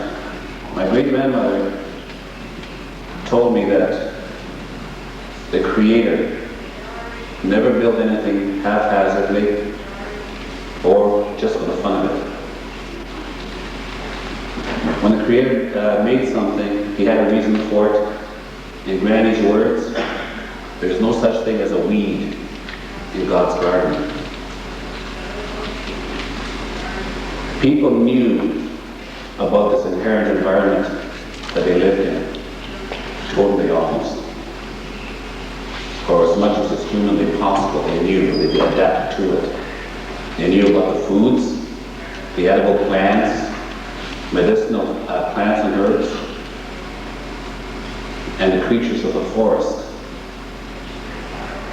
including the waters and the fowls of the air.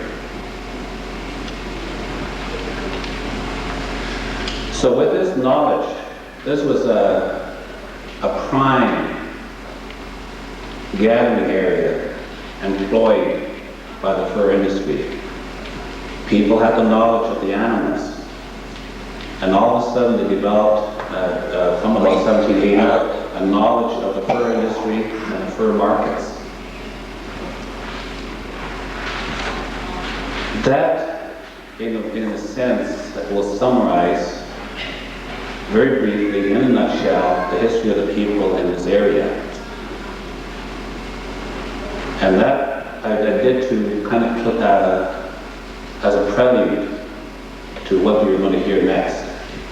Now, this tape that I have in here, or the excerpt of the tape that I have in here, was taken October the 11th, 1976. And that's a little over 16 years ago. And I get a little emotional at times when I listen to her voice, because she meant so much. And I believe that she means a whole lot to just as many people on Kobe First Nation. Like I say, I'm going to play it. I want to listen to the translation, pause it for a couple of seconds every so often, because she does speak very fast, and I want the translation to be proper.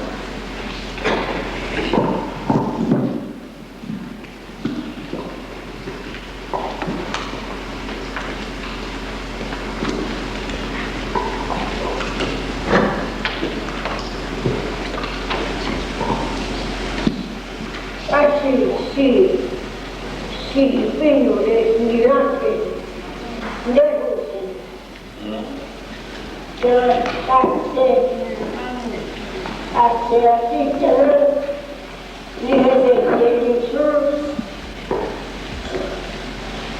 e banda ai tanti che mi vedete, poi non ti trovi anche da anni, banda ai tanti uomini e banda ai saloni e di vedo volte comunque che da costante le catane inclinate, la tic Chiesa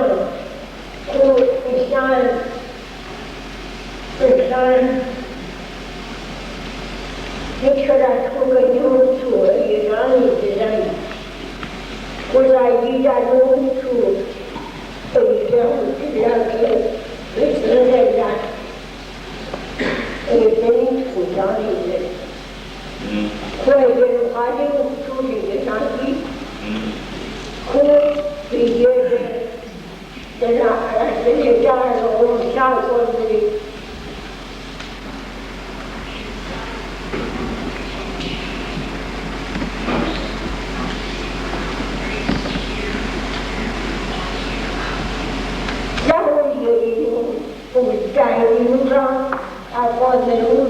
poi l'iniziativa tra i vigili. Poi che era sensazionale. Sai, dei tanti vigili, ma ci ha così. E non è piace cose, non l'iniziativa. E se sapeva che non ha nessuno, o dei l'iniziativa. E dice sì, non è di tu. Ma ti ha detto, non è di tu. Poi, e gli chiede, sarà che connetare alla dai, cuidare, e ti dai giù, ti dai giù,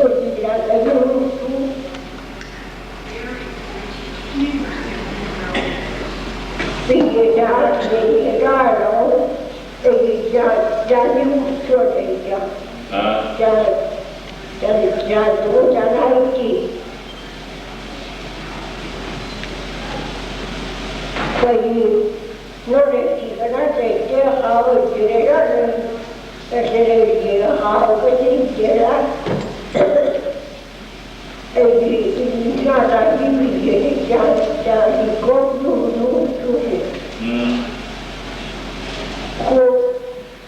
Sabia che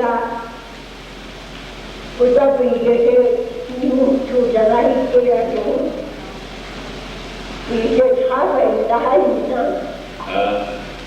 se trave chiede l'anima poi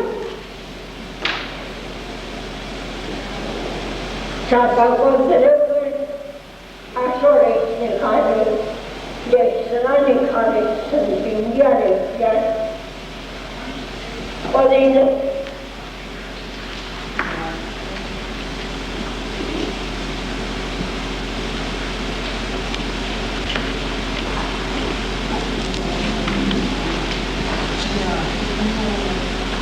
le corane io già oggi che volevo oggi in quello Saja, Soseja, cuidar e está perguntar e ser pode lá ter ação no me coloco gerando polícia, me chorando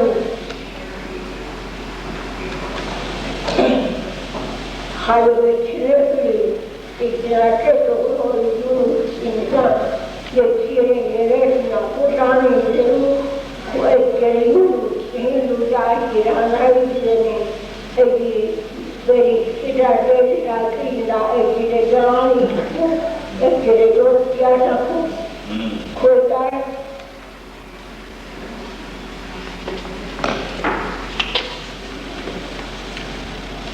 Charlie Harris and I tell you, Yanako, exactly. Exactly. Then according to very young, I keep my work with I drove for it. Could I down one side and other something needed. It was not crazy to that alone.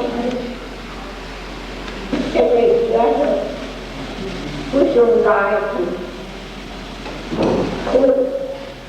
Could have got the that I was the London Island is that, but it didn't very good. But the college is good. College the young kids. The Sarani still to die, that's what it is like. They are you die, they are Ini boleh hati. Kau saja cuma dua. Kau jadi orang Illa. bandai belum jadi kita boleh cuma. Kau jangan kau nanti sekolah cara nanti kenal ada tu. E io assilai e c'era scritto poi che c'è stata scritto questa è la cosa poi organizzare organizzare quale sarà che se non nasce la cosa e dai dai quello di darci noi quei saranno studiare il suo quello è a assicurare i figli sono da lavoro sono cosa danno strada che carinando o dall'indiana orang orang ada sejak balik sejak kut asal ini kut apa orang orang tidak sebagai biasa sesuai misalnya balik kut jenak ni ada kut Kusunda adekku, pergi lagi kali ini, dah kerja dah sehingga kota ini mulia ini, dah kerja dah terus orang lain tidak tidak kota terus orang lain balik dah Aspectul misal, kulit aspek ini karena saya sehingga saya misalnya saya kan mulia tu, nuni orang tidak aspek dari kulit itu, kubanwa ini. Sakre nalaki kare ni hati kuih sampai nila sampai luar ada sampai jalan dia sampai lagi ada dia boleh jadi kita sampai ada kuah na papaya, tuna hata na kuru, existe la vida que une desde San Papaya, desde Cuacuchi a Merci. Así es que no le escribe y saber que así porque mi hija quiere tanto y sabe cómo mi hija no quiere que usar de años tú con el interés con la cesa con el chiste con sabe que soy vale que soy la de Sakit kuala awak sila sila berkawat di rumah Nabi kena lihat dua sejauhnya berkuat lupa di sosial sebelum ini mereka mula kursi siasat kali sekelas terus kemudian kira-kira itu dah kerja tinggal di kira-kira Kuti siapa cerita telefon kita kuat dia siapa lagi cerita lain kita kuat dia kuat dia kuat kuat asal dia cerita ini dia yang kuat dua dia kuat Kuasa yoga ni ada berdua tu si kuasa murah tu saya berkuat dua orang ni dia no dia dia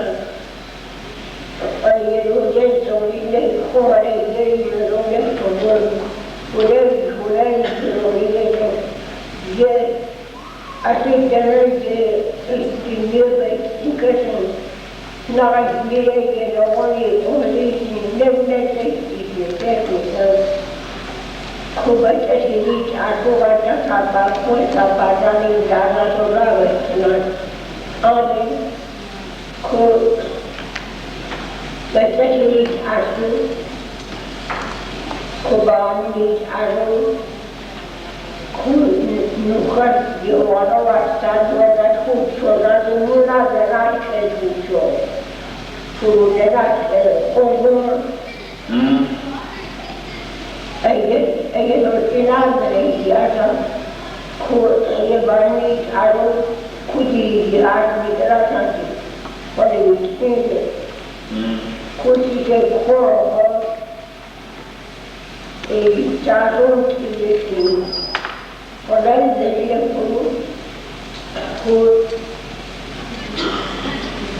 kubangai ni wajib ada di kampus di daerah itu. Solar cina nak ini orang itu dia kota di Jawa. Kota yang boleh juga kuliah sama kuliah ada. Sabari dia ada pun solar cina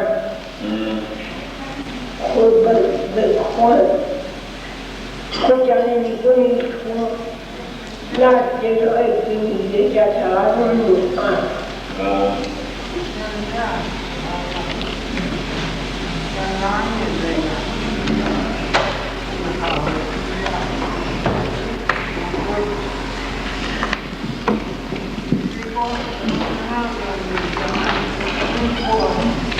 This, I played this here to illustrate to you the commission that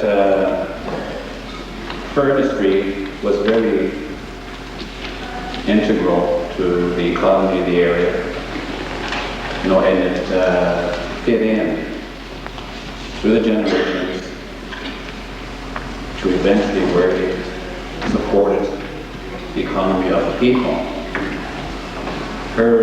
The time span in her last story about the house and her traveling was like this. In 1918, a good half of the population expired, passed away in the Great Flu epidemic. Out of an original family of 10, just 4 and her family survived. I guess on his deathbed, my great-grandfather told her, do not ever think that life is impossible. He says, through your efforts, something will come up. Life is not impossible here, he said. When they expired, before they were left was an adult daughter, a 10-year-old daughter, and her granddaughter, my mother, who was 2 years old at the time. They had cattle, and obviously my great-grandfather had a bill owing on the grub line, on the grub stake that he had borrowed for to go up north. But before he could go up north, sometime in November, he suddenly took ill, like a lot of people on the reserve, and died. And being the people they were, she sold the cow that they had to pay for it, to settle his debt. Now, shortly after that, they needed cattle. She knew that they needed milk, because that was part of the economy. You just don't go to the local Red Rooster for 7-Eleven. There's no such animal then. So they, from the garden and the cattle they had a complete, well-rounded living. But, she didn't have the money. What she did was she got on with some of her relatives who went up north on the Saskatchewan side of Primrose Lake and tracked. And within a month to 6 weeks from the way I gathered, she had made enough to pay for her grub stake, to buy 2 cows, and to pay for a decent Christmas for her family. The cows multiplied, and in the 1940s, when she was about 80 years old, thereabouts, approaching 80, or past, I'm not sure exactly about the dates, she made an arrangement with Ben Machaz, her adopted grandson, for him to look after all the cows and horses that she had on a shared basis. And this is how she earned her house. That was a bank that people relied on for industry. Now, I just want to finish off a little bit about my own experience, which is limited. I'm only 51 years old. My father was a trapper then. He was not a very big man. If he stood 5'5", I might be exaggerating, and if he weighed 130 pounds, I might likewise be exaggerating. He wasn't a very big man. He wasn't the most experienced trapper, but he was energetic, loving, and he was a good man. He supplied us very well. The one year that I remember, he brought back over $2,000 worth of furs. He also had cattle that he bought with his proceeds from fur sales. About 1952, things were going very well for me. I was in residential school. I had decided, I told my father, I'm not going back. I can't take it anymore. For one reason or another, that's a long story, I won't get into it. And he said, my son, he says, I hear that they're taking the traveling away from us. The livelihood is going to change, and you're going to suffer a lot if you don't get your education. I told him that I'll run away. He says, if you run away, you come back here, my son. And you and I are going to walk every step of the way back to Duke Hills, 75 miles away. And I'm going to have a willow switch in my hand. You're going to get an education.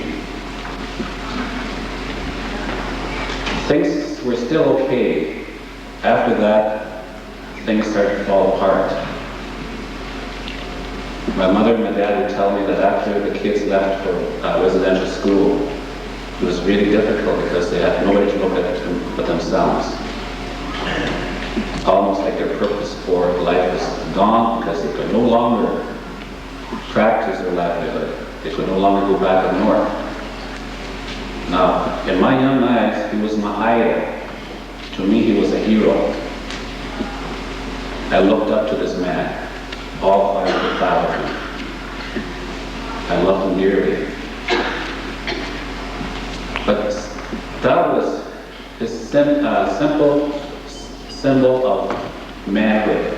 Going up north, doing what he did. And even with being inexperienced, not as experienced as other hunters and trappers, he was still doing okay. He was a man's man. But after they took that away from him, things fell apart. He'll forgive me if I say that he got further and further into the alcohol problem. The family fell apart. Even my life fell apart on me.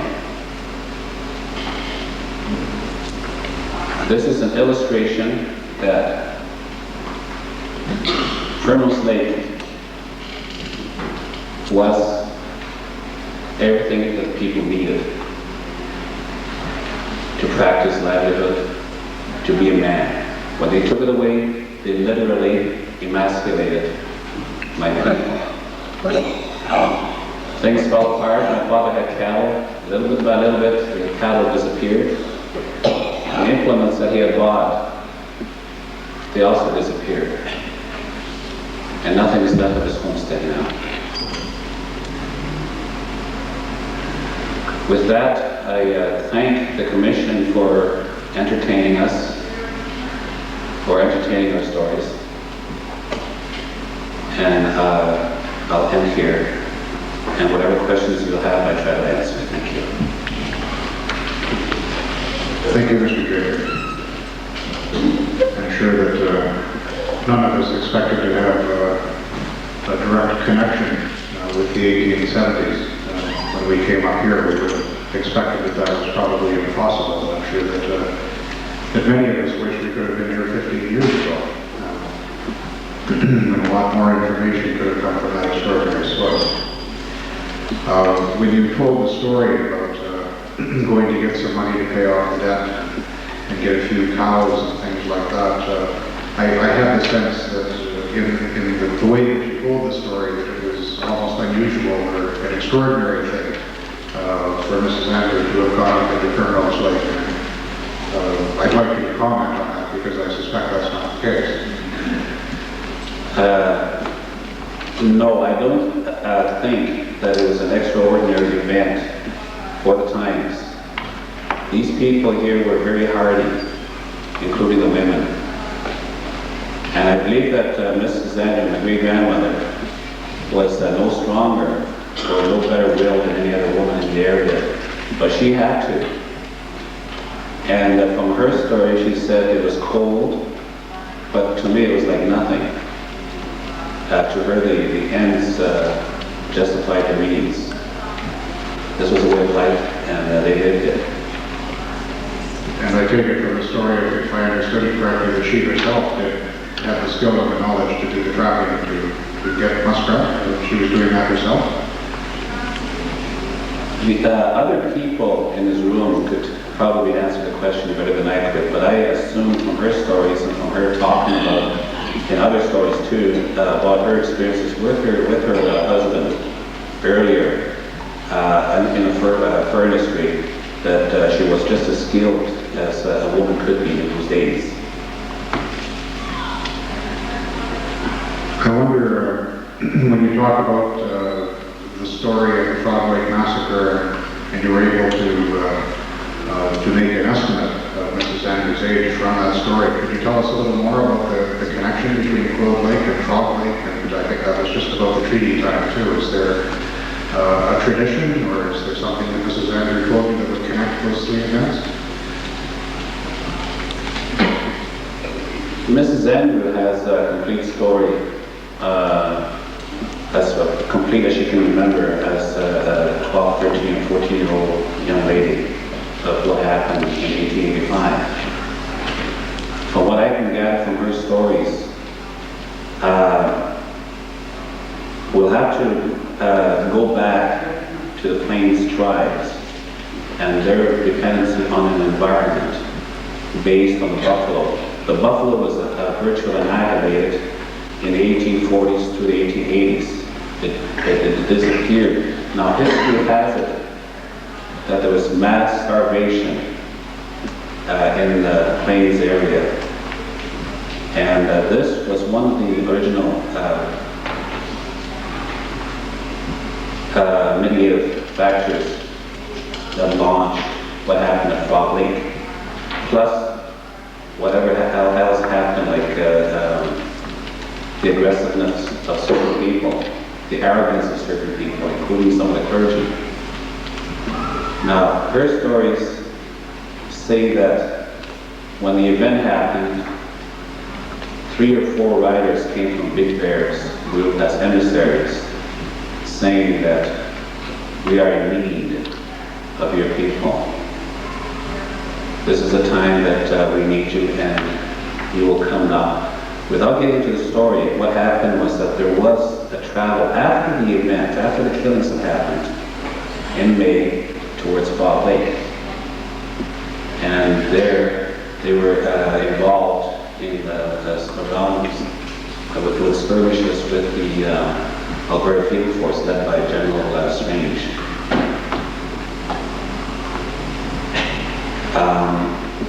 They came back, and none of them from this reserve were charged with any of the incidences in Frog Lake.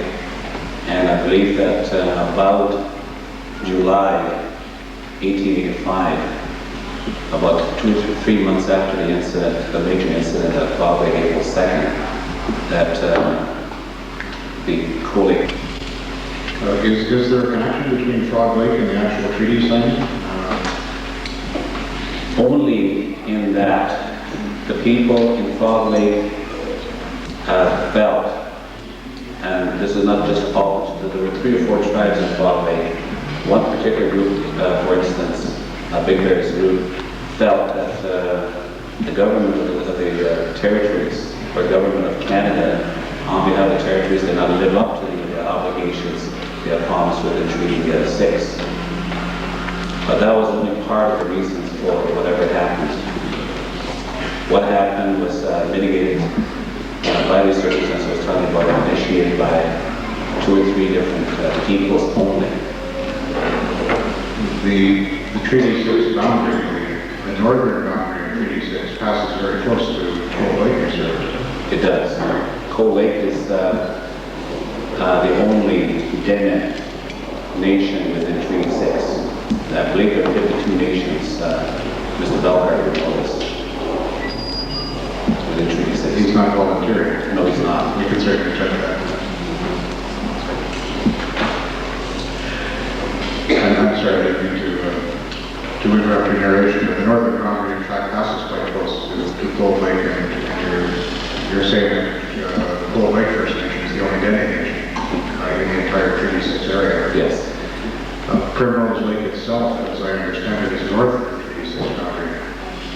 That I have no knowledge of. I can't comment on that. And the treaty to the north of this area, though, is Treaty 8. Treaty 8 and to the further north of Treaty 11.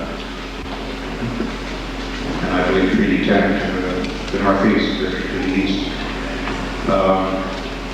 My recollection is that Treaty 8 was the first signing of Treaty 8 was around 1898. 1899? Yes. Is there any tradition here about why Coal Lake, being the only Dene nation, was in Treaty 6, right at the northern edge of Treaty 6, and did not join, for example, with other Dene nations in Treaty 8 later on? Well, how does it happen that Coal Lake is in Treaty 6? Is there a story to that, or a tradition to it? I could give you a snide remark this is the time for it. No, there's no real reason that I know of that I've ever run across in oral tradition or otherwise why Coal Lake and Denny were involved in Treaty 6 rather than Treaty 8. It might have to do with geographic configuration.